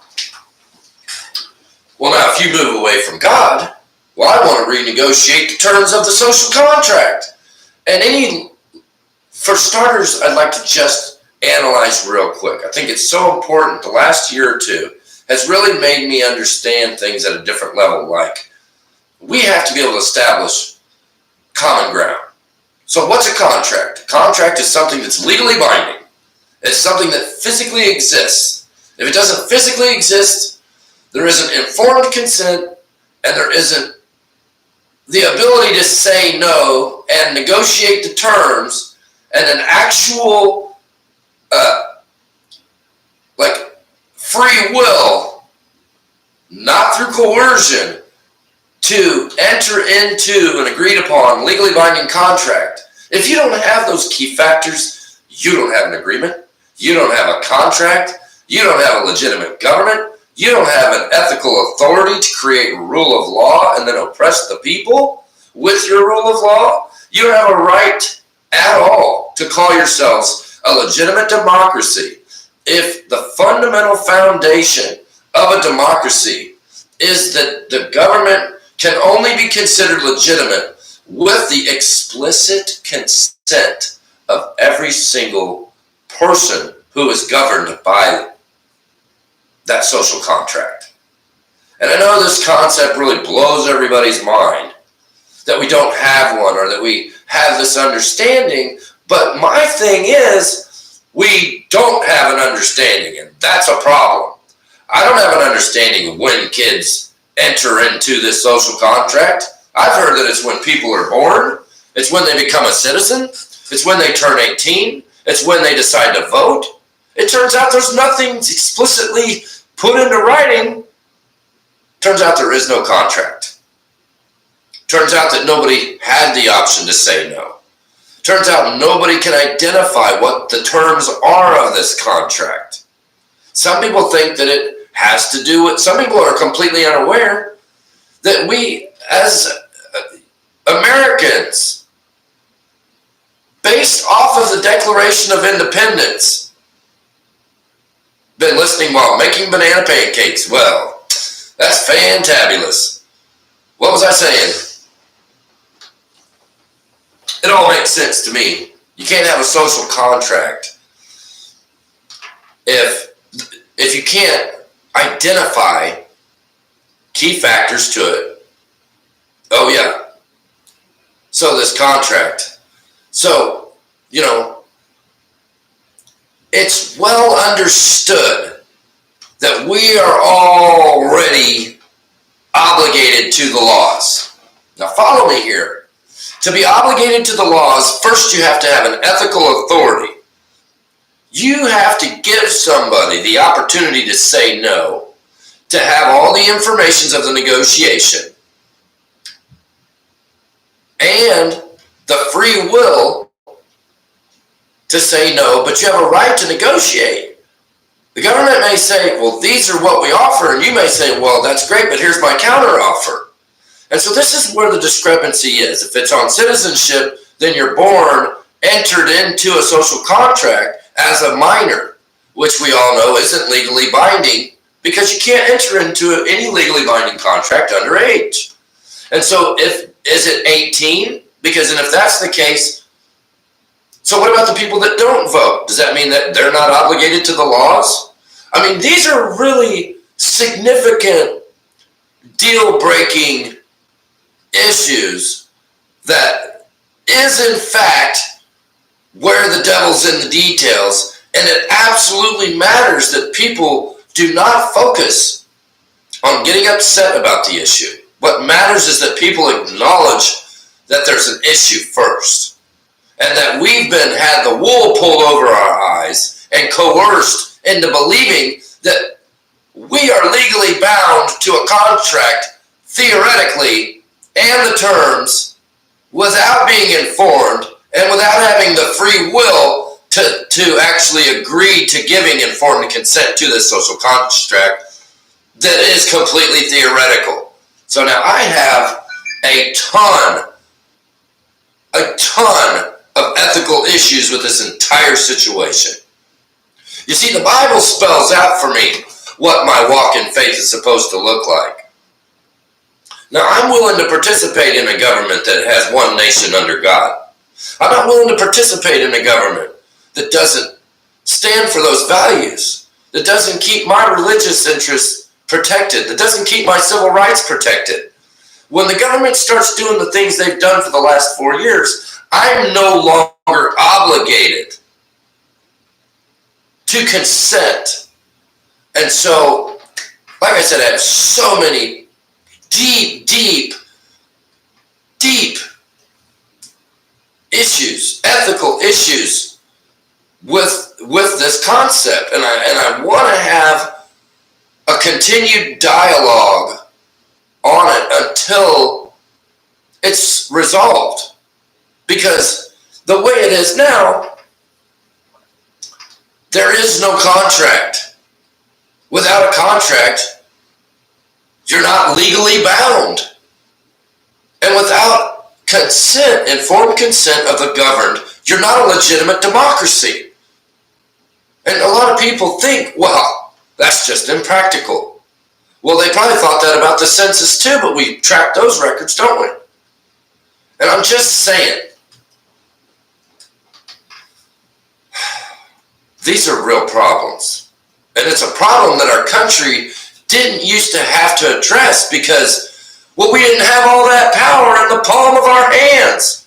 We didn't have accountability for the nation in each individual's palm of their hands. So maybe before, in the context, yeah, maybe you couldn't, without a lot of extensive work, acquire the explicit consent. But there's a debate that's had over whether or not explicit or implicit consent is what's required to govern a nation of people. Now, I'm not a professional politician, and nor am I a professional Bibler, but I ain't stupid either. God did make me have the ability to use my common sense and the Bible for a reference in case I wonder if my moral compass is off. I can always fall back on calling on God to realign me, mind, body, and soul, and tell me and give me everything I need to know. And as a matter of fact, I think he's been doing a really great job of that, and I really thank God for that, because you know what? My life is so much more clear. Even on the days where I'm foggy about so much more clearness than I ever had before. So it's like going from an absolute whiteout into a translucent, you can kind of see. But those are just certain days when it becomes a little overwhelming for me because, well, I am still only human. So but there's so many implications by this, so please, everybody, just acknowledge we don't have a legitimate government. Like, don't blame me for pointing out the obvious. Blame God, because I prayed for God to give me the wisdom. I prayed for God to tell me what I need to know, and that's what he pointed out to me. And so, like I told my wife, I think, Trump understands this. And he understands that the people are going to push back on saying, well, we have an end of the bargain, and so do you. And the reason I'm applying all this is because we've been talking about God's covenants. And I'm about to come unglued right on live TV because I hear my daughter crying. And you know what I'm saying? My entire world stops if I think my kid is having an issue. Everything. My show, my Bible study. As a matter of fact, I'll be right back.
Sorry about that. You guys are still on here? That's amazing.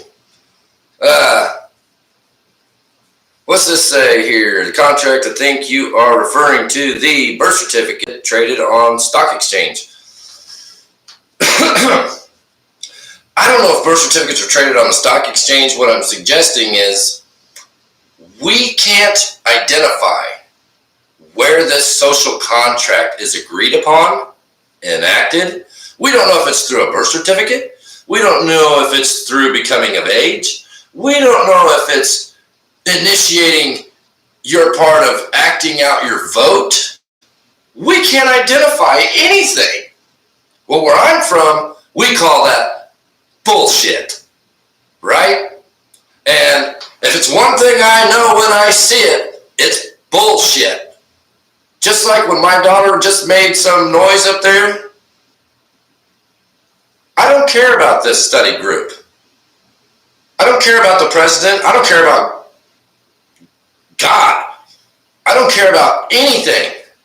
If somebody's messing with my kid, that's all I care about.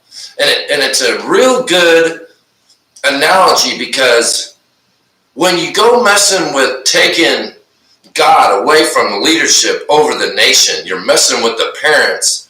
And when you go institutionalizing your poisonous wickedness into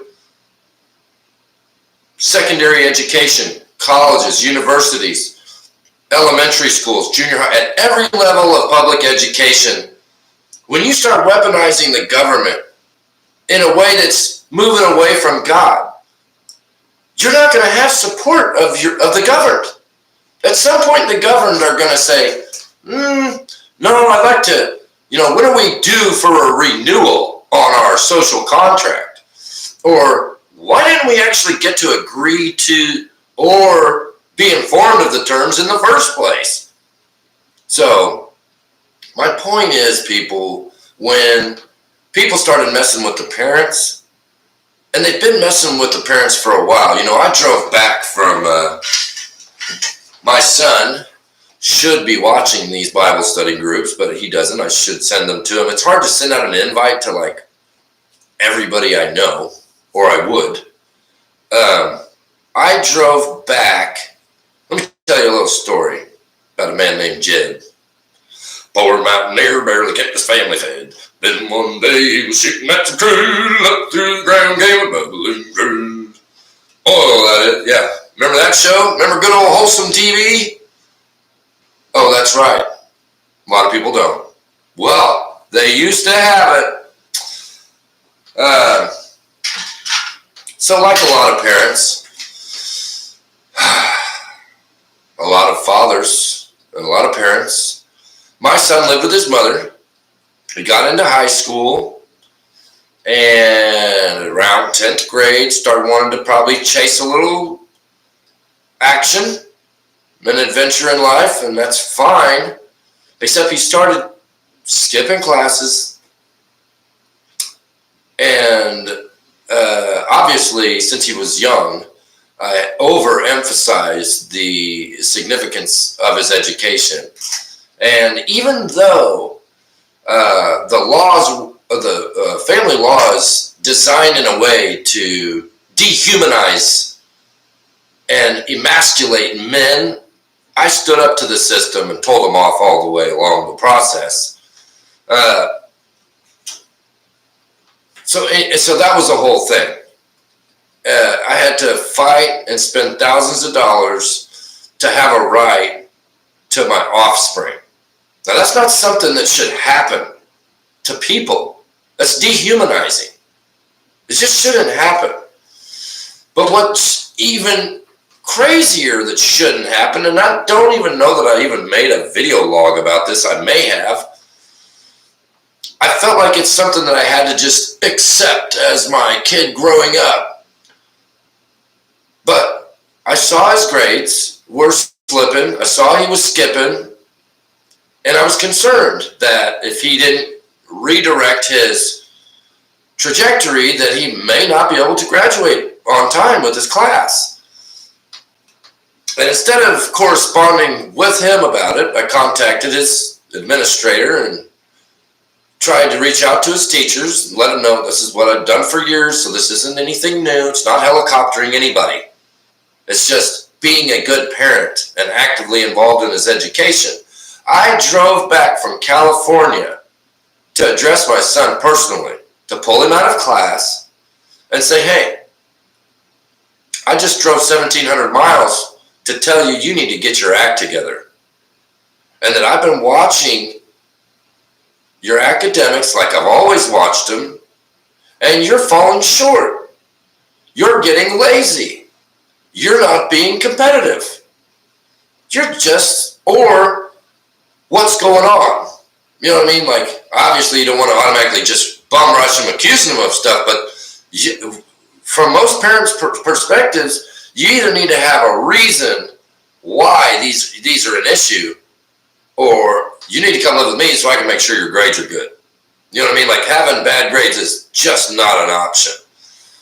Never was for me as a kid, and it certainly would never be for any kid I raised. Would you know it? Or believe me if I told you? The administrators said, yeah, I go up and I said, I'd like you to please call my son to the front office. I'd like to speak to him, please. We have joint custody.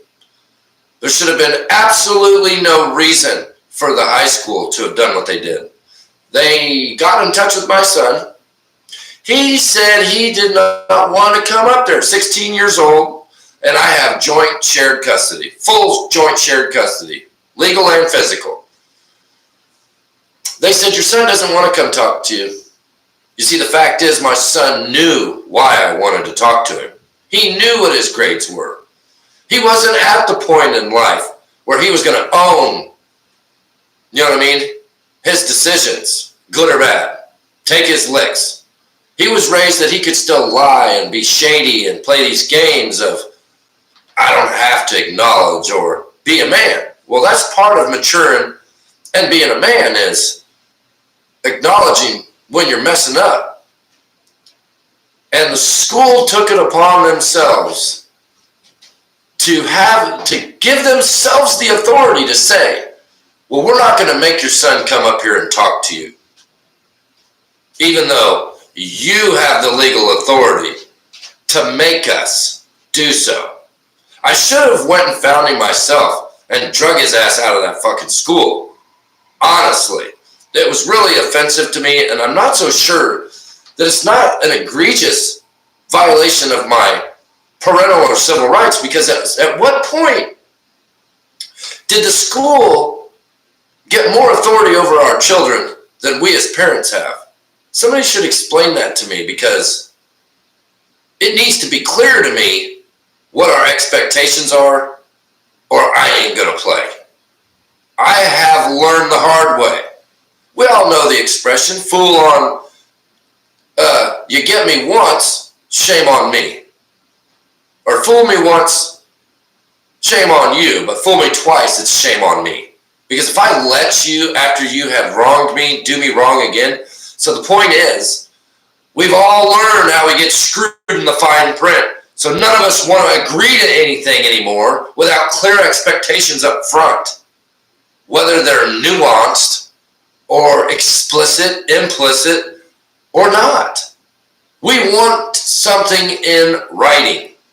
That's the American way, and that's how we do business, and that's why no contract is legally binding. It gets into gray areas. I guess I have to walk that back a little bit, but it's a gray area on whether a verbal contract is legally binding, but what we know for sure, rock solid, without question or denial or debate, is that a legally binding contract does consist of key factors, which are informed consent, the opportunity to negotiate the terms, and for the individual or the group, and the free will to give consent by choice, not coercion or force, people. These are not tough concepts. It shouldn't be a tough concept for people to say, you know what, like I should have went to jail for slapping the crap out of those administrators. Should have just kicked them right in the balls or something. I mean, like, think about if you would have tried to have done that to a parent 100 years ago, what would have happened? Seriously.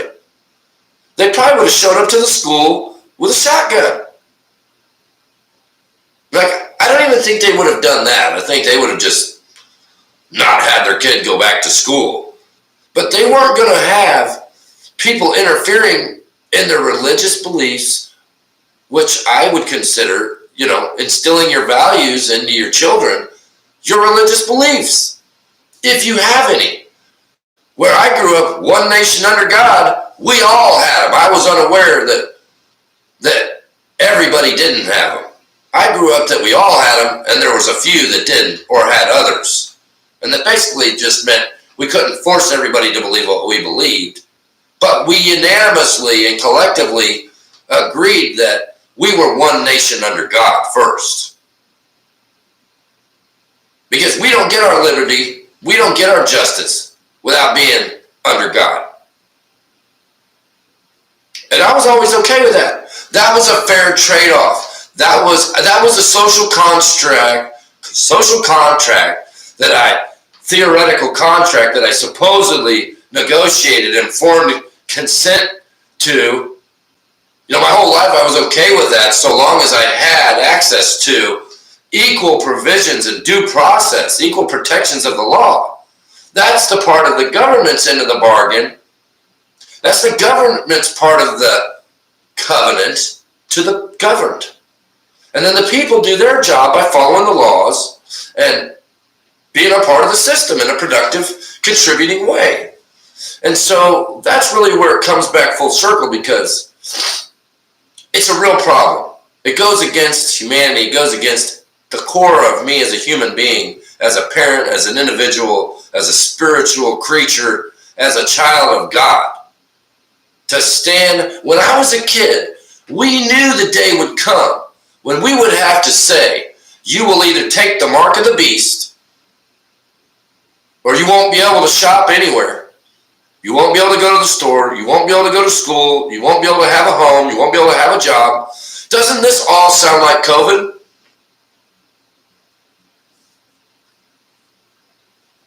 I'm going to let people think on that one. Because if you notice, they blindsided us with COVID and then said, no, don't forget your social contract now. And then we're like, well, I don't know. You're kind of changing the rules here, and I don't know if we really agreed to that.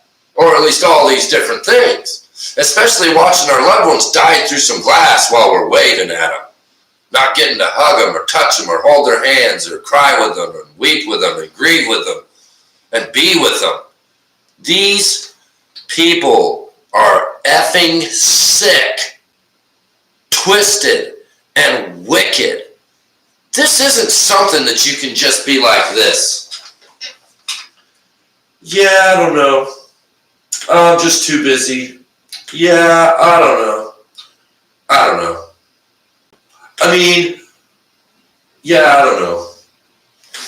It's so absurd that we've become so complacent.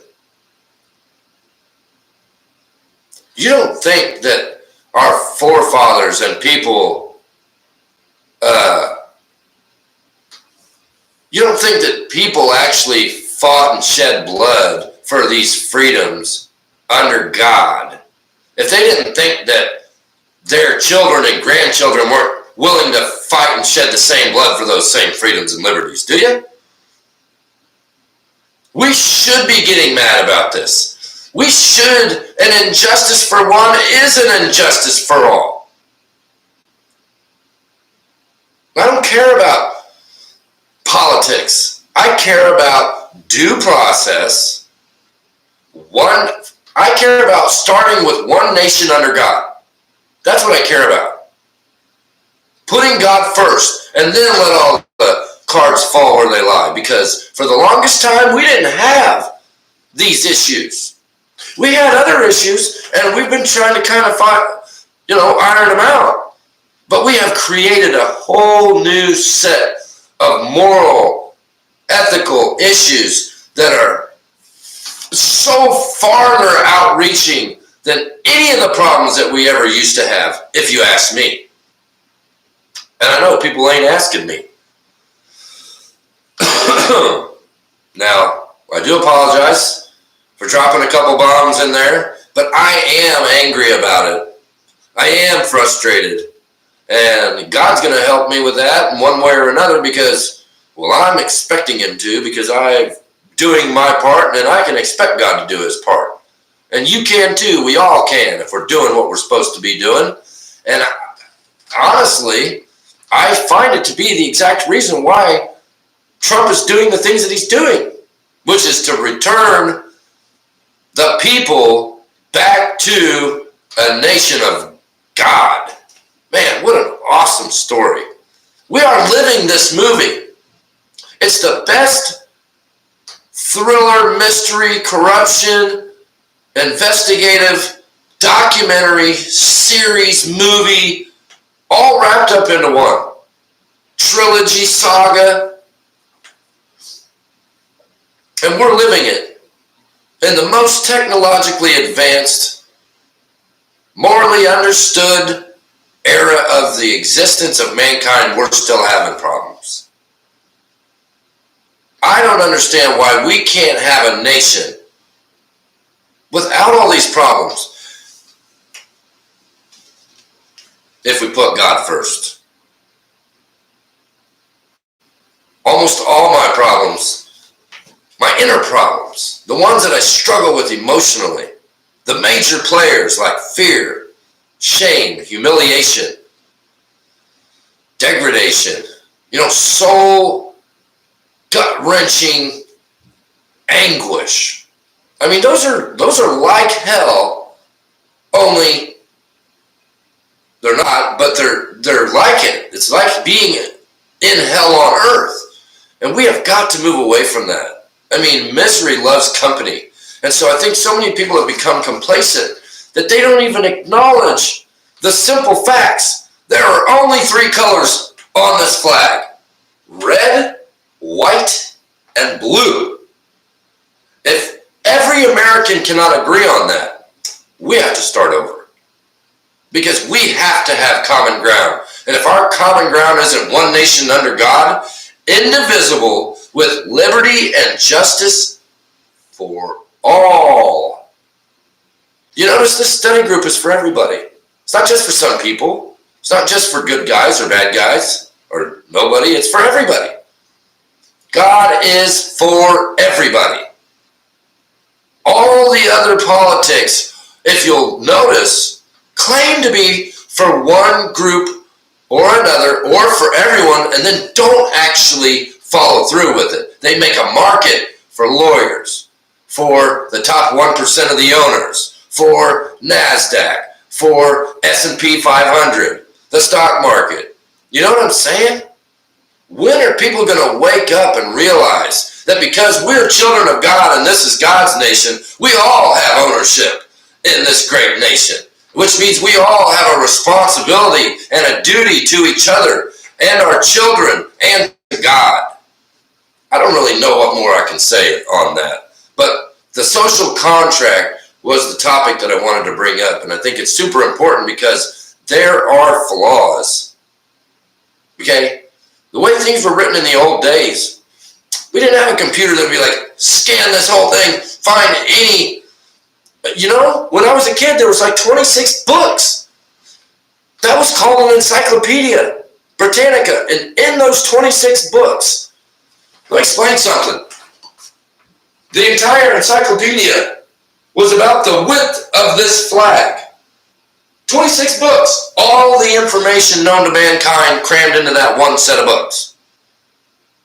Look at all the information known to mankind in 2025. If you're not boggled by these concepts and really ticked off by the fact that these people are trying, I don't even know what the word is, infiltrate. I do feel like it's an invasion on our spirituality. It's an invasion on humanity, which is a crime of humanity. You're supposed to life, liberty, and the pursuit of happiness. It's so crazy to me.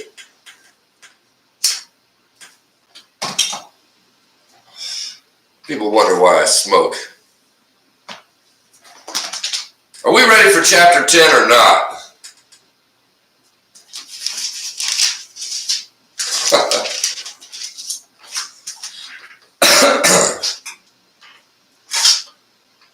Oh, let's see. Let me turn this other light on and get my glasses. Oh, but I wanted to make a point. I just heard my daughter screaming. She just happened to be throwing a little tantrum about something that she didn't get her way about. But the point is the second I heard my daughter upset, my conversation about God, my interest in this video, my give a damn about my own self, my philosophy, my theology, my religious beliefs, everything in my world went out the window until I went and neutralized my daughter's situation. That's where I think we have finally found where how liberal is too liberal. How far left can the pendulum swing before they've gone too far? And I'd say when you start messing with unraveling the fundamental pillars, the structural pillars of what makes us a great country and a great people and a loved nation of God, is being unified by God. So by God, people, wake up. Seriously. And you know what? If that sounds like a rant, well, God bless you. You know what? Because, watch this. I want you to see this. I would have done this to my grandpa back in the day. Hey, buddy, this one's for you. You ready? I don't care. I don't care what people think. Our grandpa used to love the funny faces. You remember that one? My Anna does that, believe it or not. You would really crap if you saw my 4-year-old used to do that at 2 years old, and she'll still do it if you ask her to. If you ask her to show you the funny face that Grandpa made, oh, It is classically timeless, especially now that Grandpa is no longer with us. But yeah, it's just so funny. She just did it upstairs. That's hilarious. I gotta record it because he was just the master of the disguise, especially with gassing in public. Oh man, so many times I've seen him bomb Grandma and then blame her at Hy-Vee and all this stuff. Oh my God, she got so mad at him for that. It was so funny though. I mean, obviously, from an outsider's perspective, it was never funny to Grandma, I can assure you. So, but I was going to show you this one too.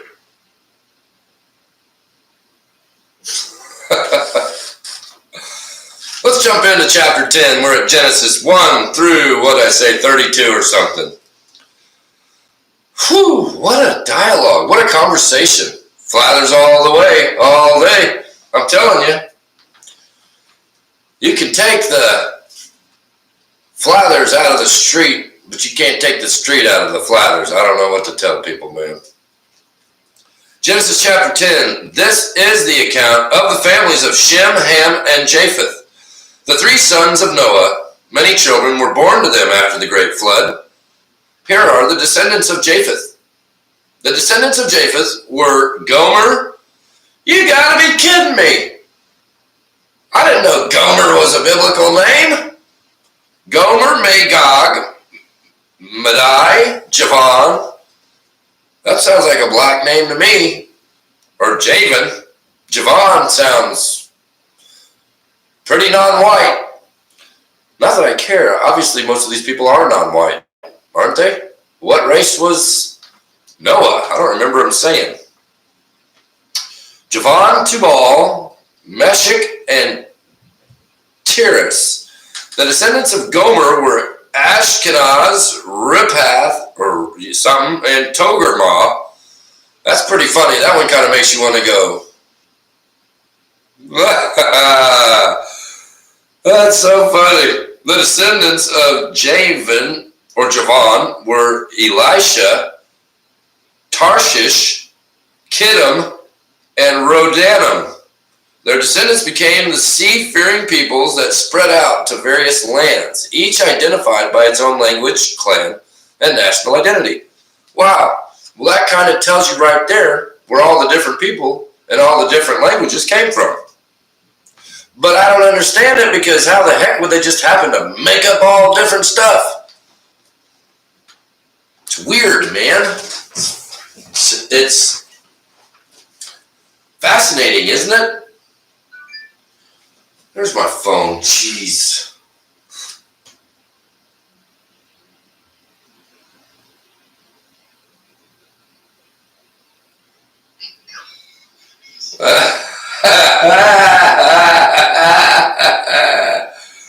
Okay, here's my daughter doing it. Everybody get ready. 1, 2, 3.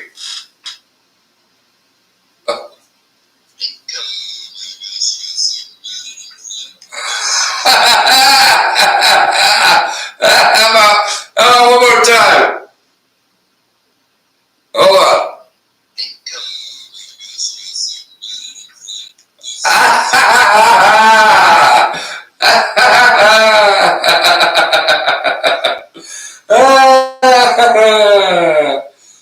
Oh my gosh, that was so funny.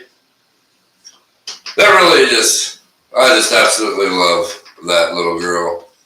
You know, she is, I had such a bad taste for what it is like to be a parent from the system just trying to emasculate me and beat me down and coerce me into submission.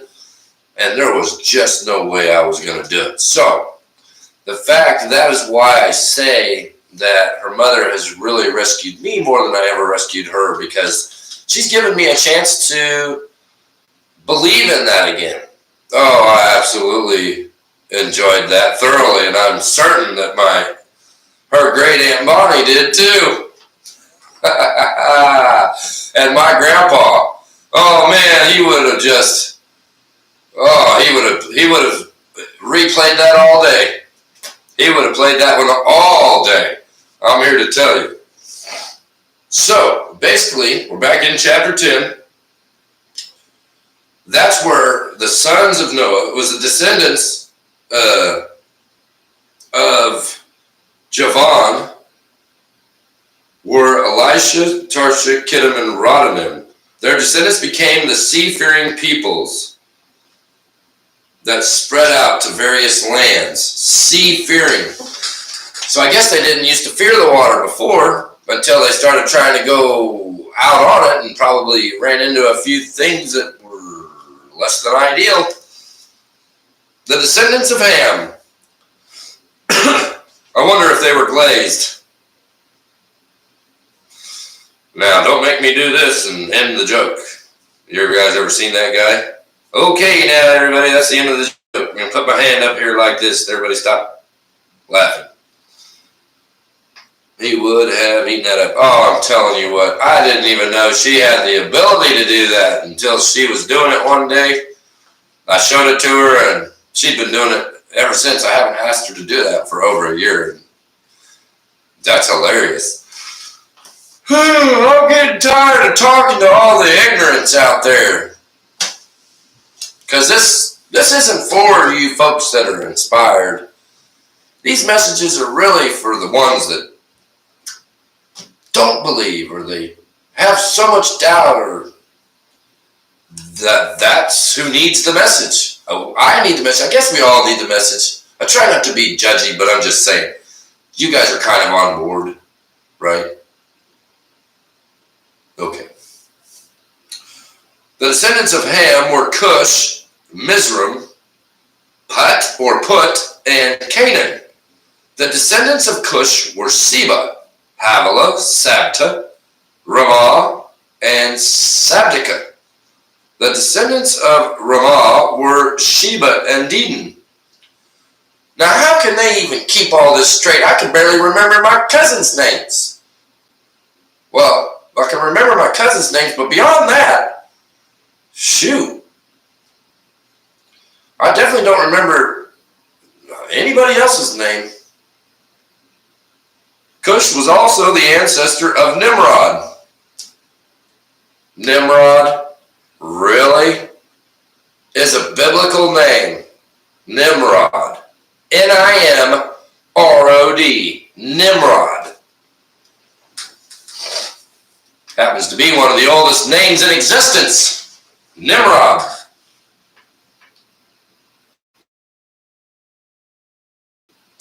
Who was the first heroic warrior on earth? Just when I thought it couldn't get any better. Nimrod was the first heroic warrior on earth. Wow. Since he was the greatest hunter in the world, his name became proverbial. People would say, this man is like Nimrod, the greatest hunter in the world. He built his kingdom in the land of Babylonia, with the cities of Babylon, Erech, Akkad, and Calneh. From there, he expanded his territory to Assyria, building the cities of Nineveh, Rehoboth, Calah, and Rezin, the great city located between Nineveh and Calah. Man, this is complicated. Mizraim was the ancestor of the Ludites, Anamites,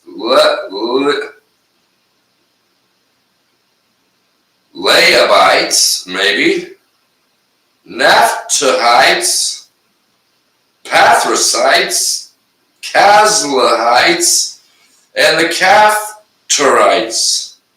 Wow. From whom the Philistines came. When they say things like that, it's hard to know.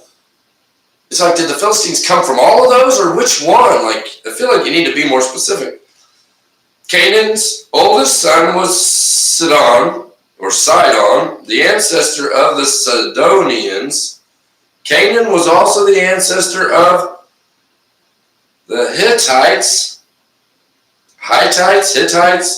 Jebusites, Amorites, Girgashites, Hivites, Arkites, Sinites,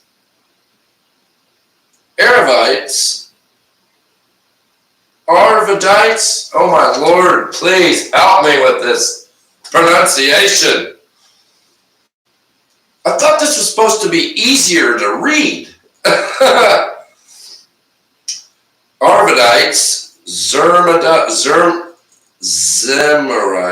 and Hamathites, the Canaanite clans eventually spread out, and the territory of Canaan extended from Sidon in the north to Gerar and Gaza in the south, and east as far as Sodom, Gomorrah, Admah, and Zeboim near Lasha.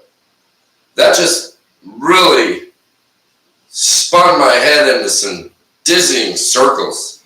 These were the descendants of Ham. Oh my gosh, they're going to tell us the other ones too. This is too much.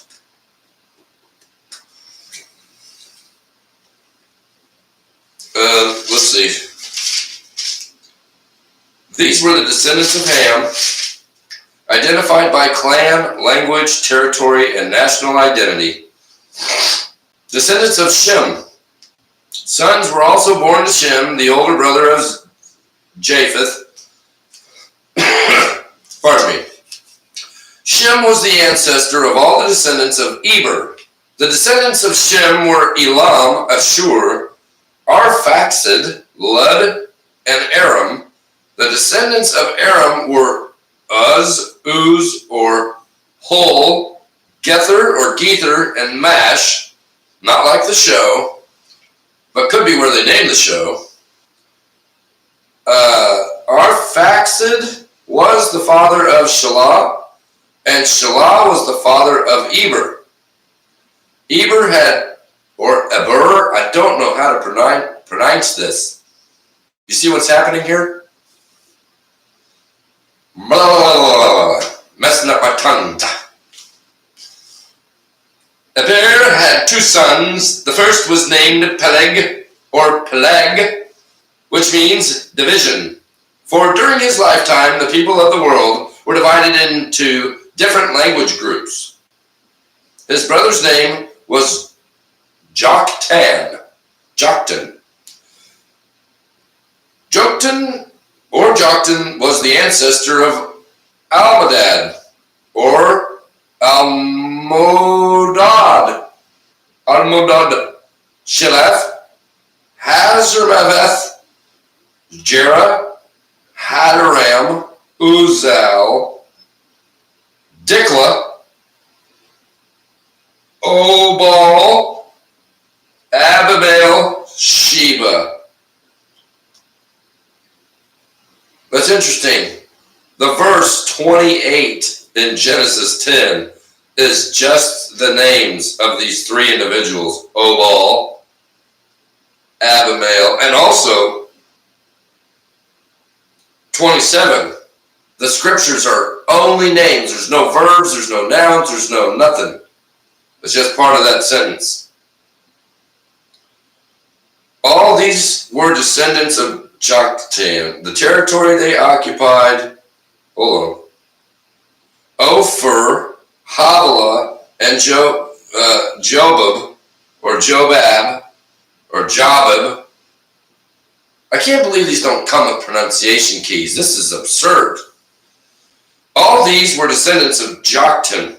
The territory they occupied extended from Mesha, or Mesha, all the way to Sephar in the eastern mountains. These were the descendants of Shem, identified by clan, language, territory, and national identity.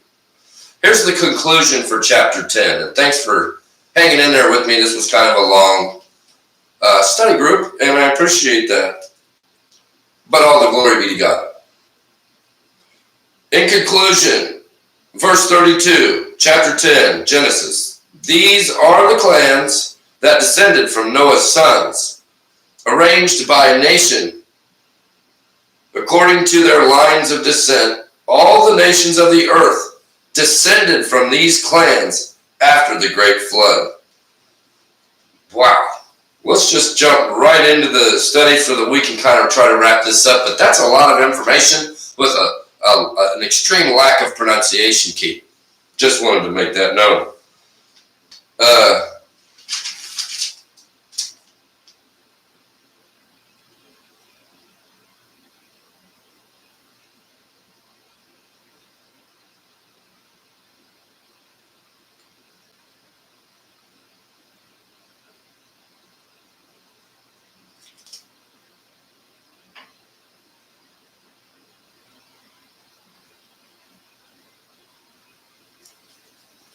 Noah was naked. You remember that? His kids woke him up. I guess we don't have a study group for this either.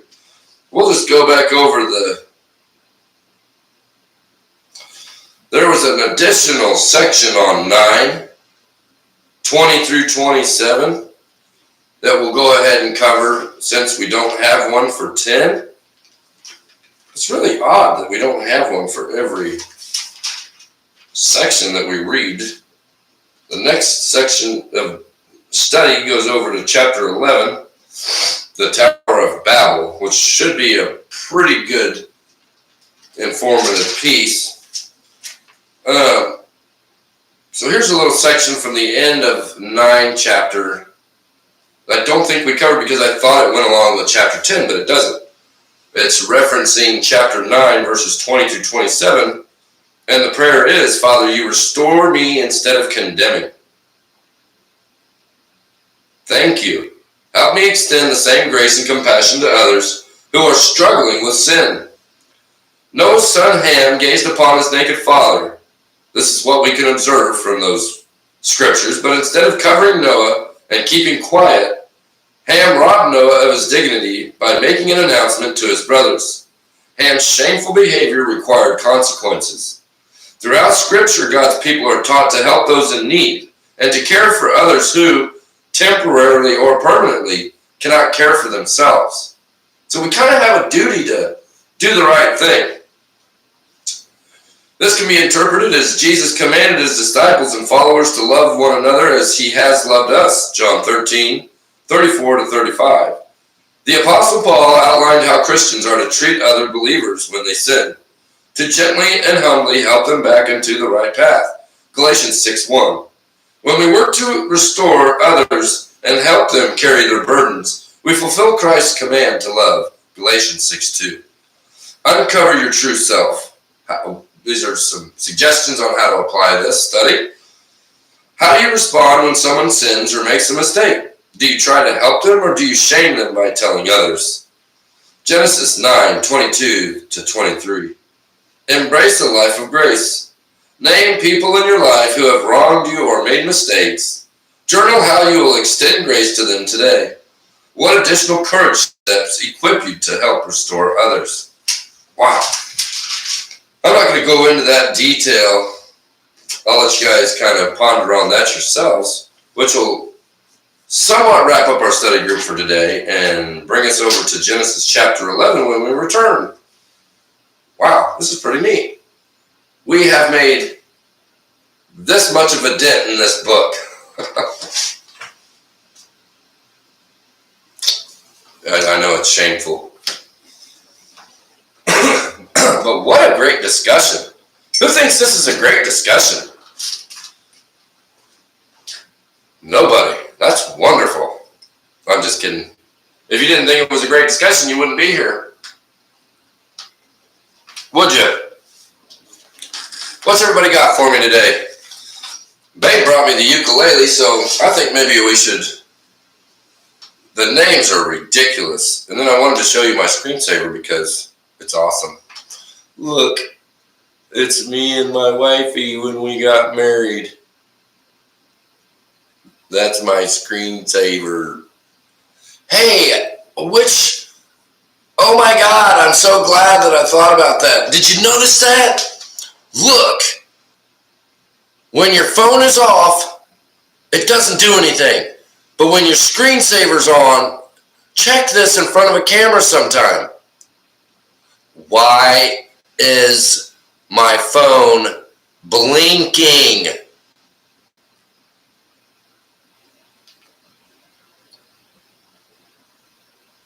Like it's doing something. Like reading your face or something. That is weird, man. Wow.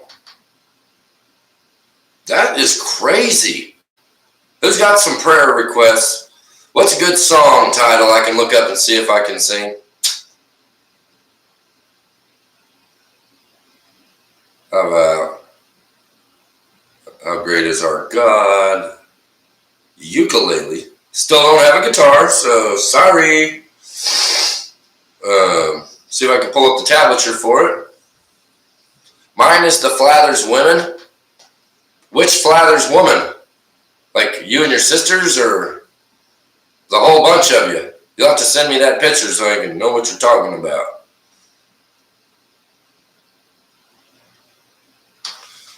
I don't remember what a G is.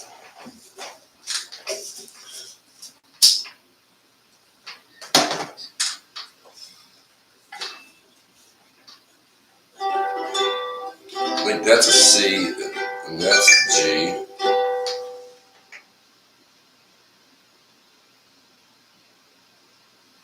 Oh, there's Grandma and Aunt Bonnie and now that Aunt Bonnie, was that your Aunt Bonnie, or was that Grandma or Grandpa's sister? That was Grandpa's sister, wasn't it?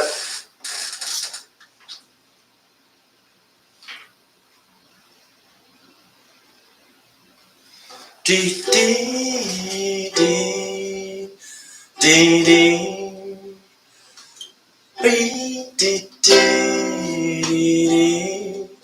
Let all the earth rejoice, all the earth rejoice. He wraps himself in light, and darkness tries to hide, and trembles at his voice, trembles at his voice. How great, I don't remember how that goes. How great is our God? Sing with me, how great is our God? And all will sing, how great is our God? I love that song. That's kind of, I want to find the other one that I was doing because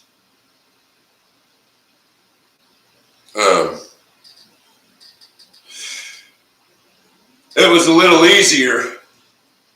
I need to check the tuning on this thing. I think somebody might have messed with it.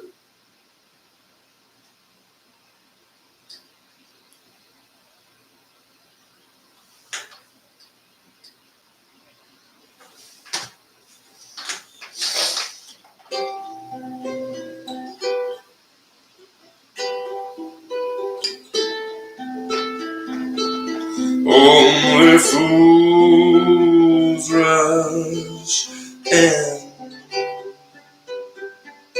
for I can't help falling in love with you.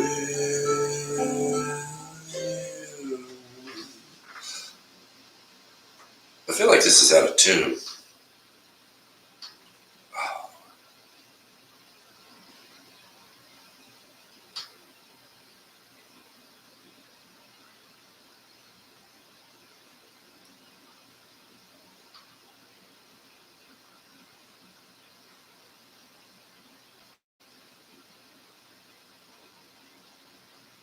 Oh, I'm looking for a song.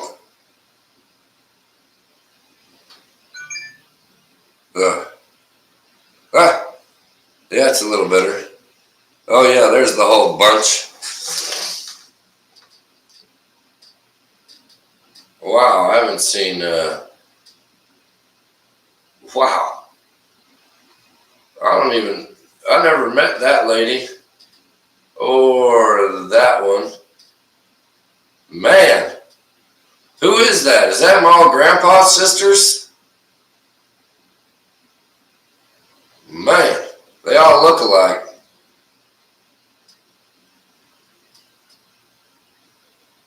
Aunt Margaret, is she in there or she had already died? Gee-many. Them some OGs right there.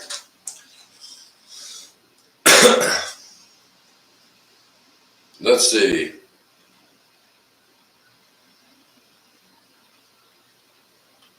It's the song of the redeemed, rising from the African plain. It's the song of the forgiven, drowning out the Amazon rain. The song of Asian believers filled with God's holy fire. You guys know that song? Aunt Catherine. Oh, the Jesus sign. I didn't see that. Oh my gosh. That is so crazy. I was just telling my wife that I wanted to start making those. And that Grandpa used to make those. And I'm going to. So if you want one, Aunt Bonnie, let me know. I'm going to probably make those available to everybody as kind of like, a thing for Grandpa, because he loved making those. And I think that he probably just gave them away. I don't think he was doing woodworking for a living since he was retired and all. But yeah, that's crazy. I'm going to send that to my wife right now so she can see that. She's holding one of those up in the background. And I was telling my wife, I couldn't remember what happened to that. I feel like there was probably more than one of them laying around the house. Aunt Thelma, don't think I ever met her. She was married to Uncle Harold. Uncle Harold. Oh man, that's a bunch of them. Yeah, I remember Dolores.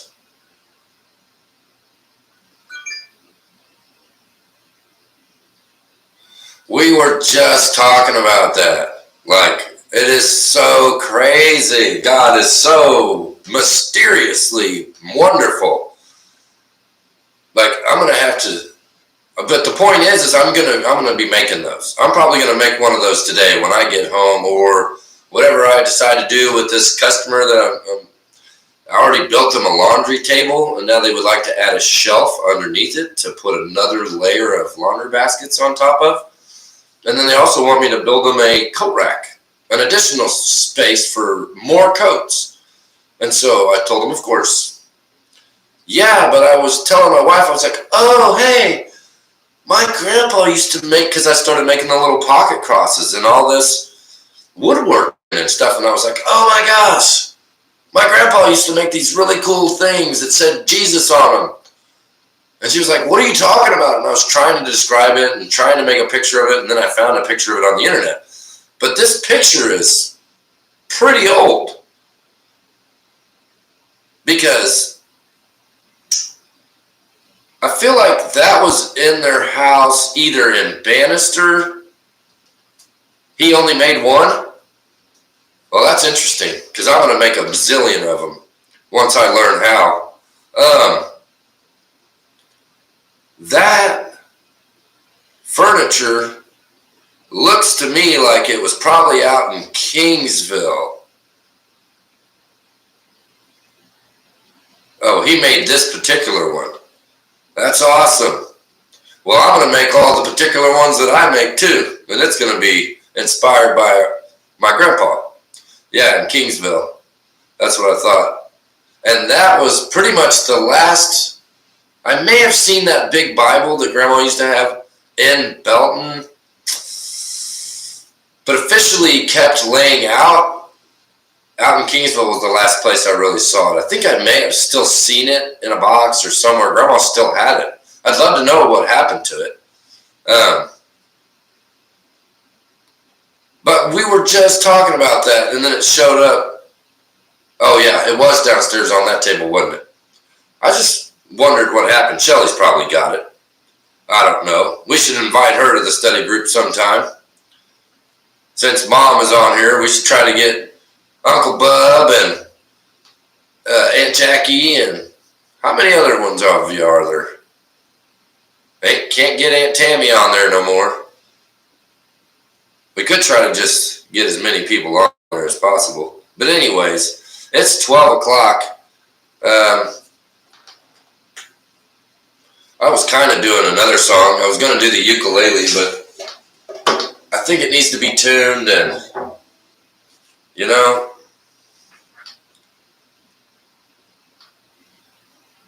It's every tribe, every tongue. It's every tribe, every tongue, every nation. A love song born of a grateful choir. It's all God's children singing glory, glory. Hallelujah, he reigns. Does anybody know who does this song? That's right. You can't tune a fish, but you can tune a piano. It's all God's children singing glory, glory. Hallelujah, he reigns. He reigns. That's the name of the song. Do you know the name of the artist? How's that go? Let it rise above the four winds, caught up in the heavenly sound. You know how hard it is to try to sing without music? Let praises echo from the towers of cathedrals to the faithful gathered underground. Of all the songs sung from the dawn of creation, some were meant to persist. Of all the bells rung from 1,000 steeples, none rings truer than this. It's all God's children. You know that song. Nobody knows. See, we're forgetting. We're forgetting everything that's important. That was a song by Newsboys. And I know I butchered it.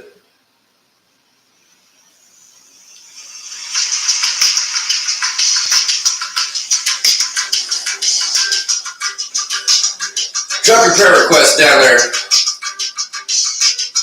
We'll pray for everybody. But I want to get into some details.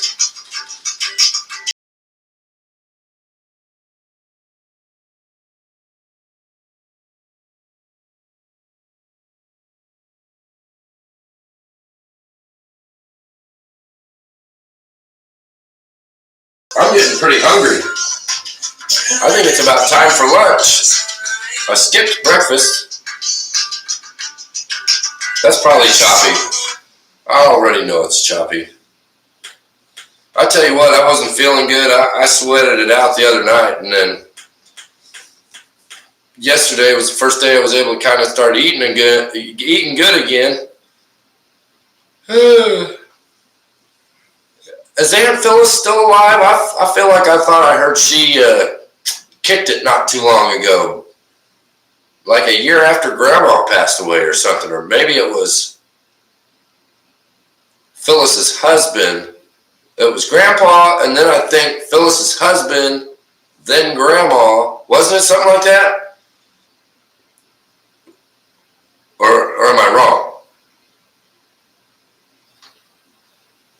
And then her husband passed away or something. Sharon's parents. Aunt Phyllis and her husband. Was it Donald? Uncle Donald? Yeah. Howard. God, there's so many of them.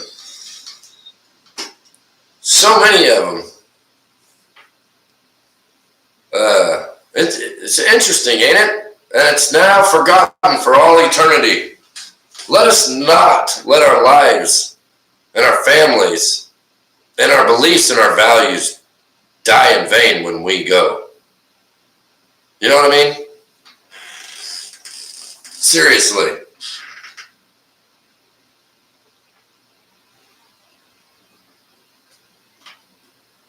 Oh, so Phyllis lasted. So how many of them's left?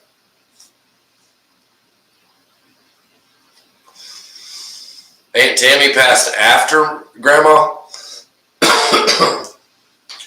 That's wild. I've had some other flathers show up in my 23andMe.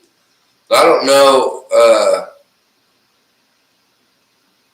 Wow. That was Grandma's only sibling? Wow. Full-blooded sister. That's why they were just, every place they moved, they were living by each other. Where'd they grow up? In Kansas City? Who has other brothers and another sister? Oh, Phyllis.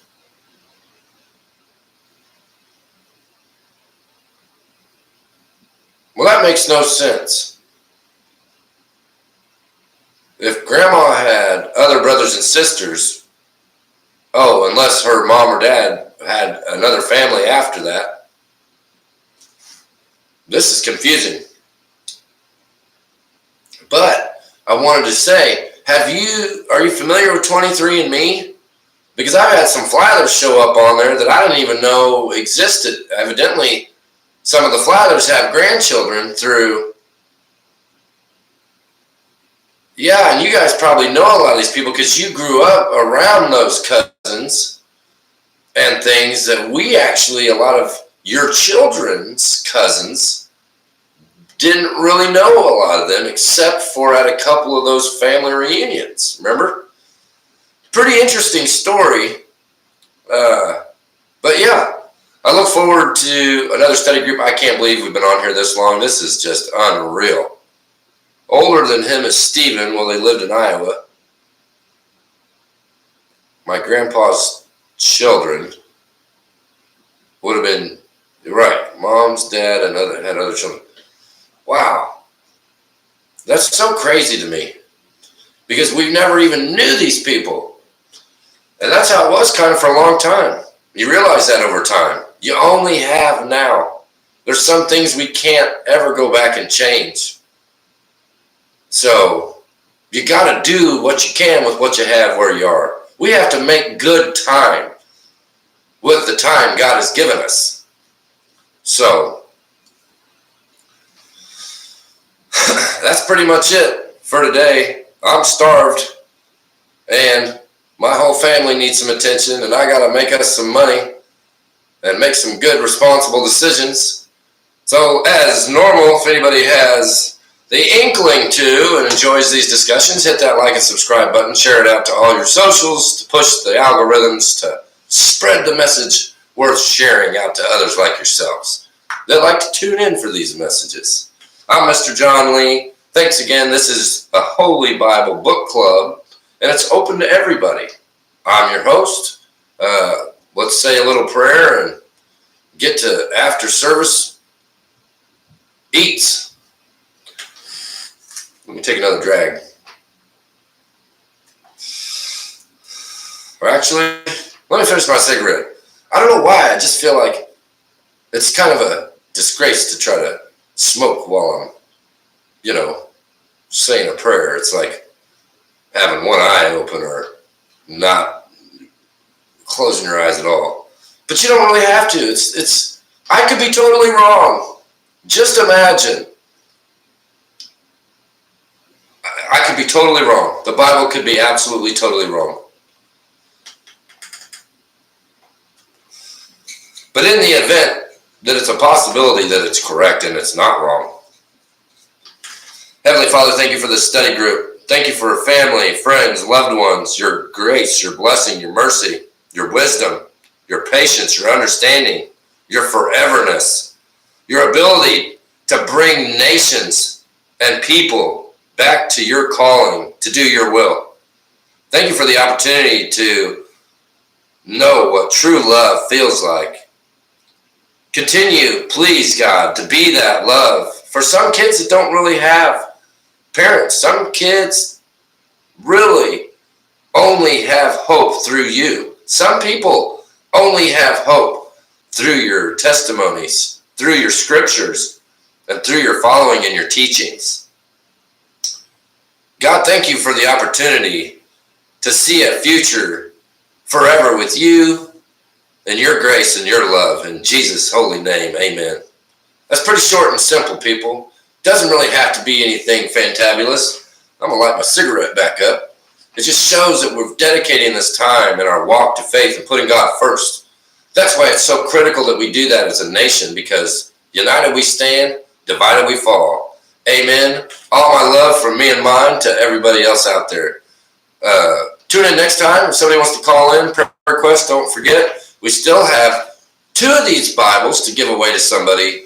And I'm knowing they're out there because they're the way that things are going in our society, there's absolutely people that need them. So I look forward to spreading this. Don't forget, You can always add a comment to these videos. If you can rewatch the videos. Maybe you didn't have time to watch it all, or you want to share it with somebody else who really enjoyed the dialogue or the discussion. You can still share this at any time. And remember, every time I create one of these, I add it to the playlist. So you can always search for the playlist, probably under my account, and pull it up.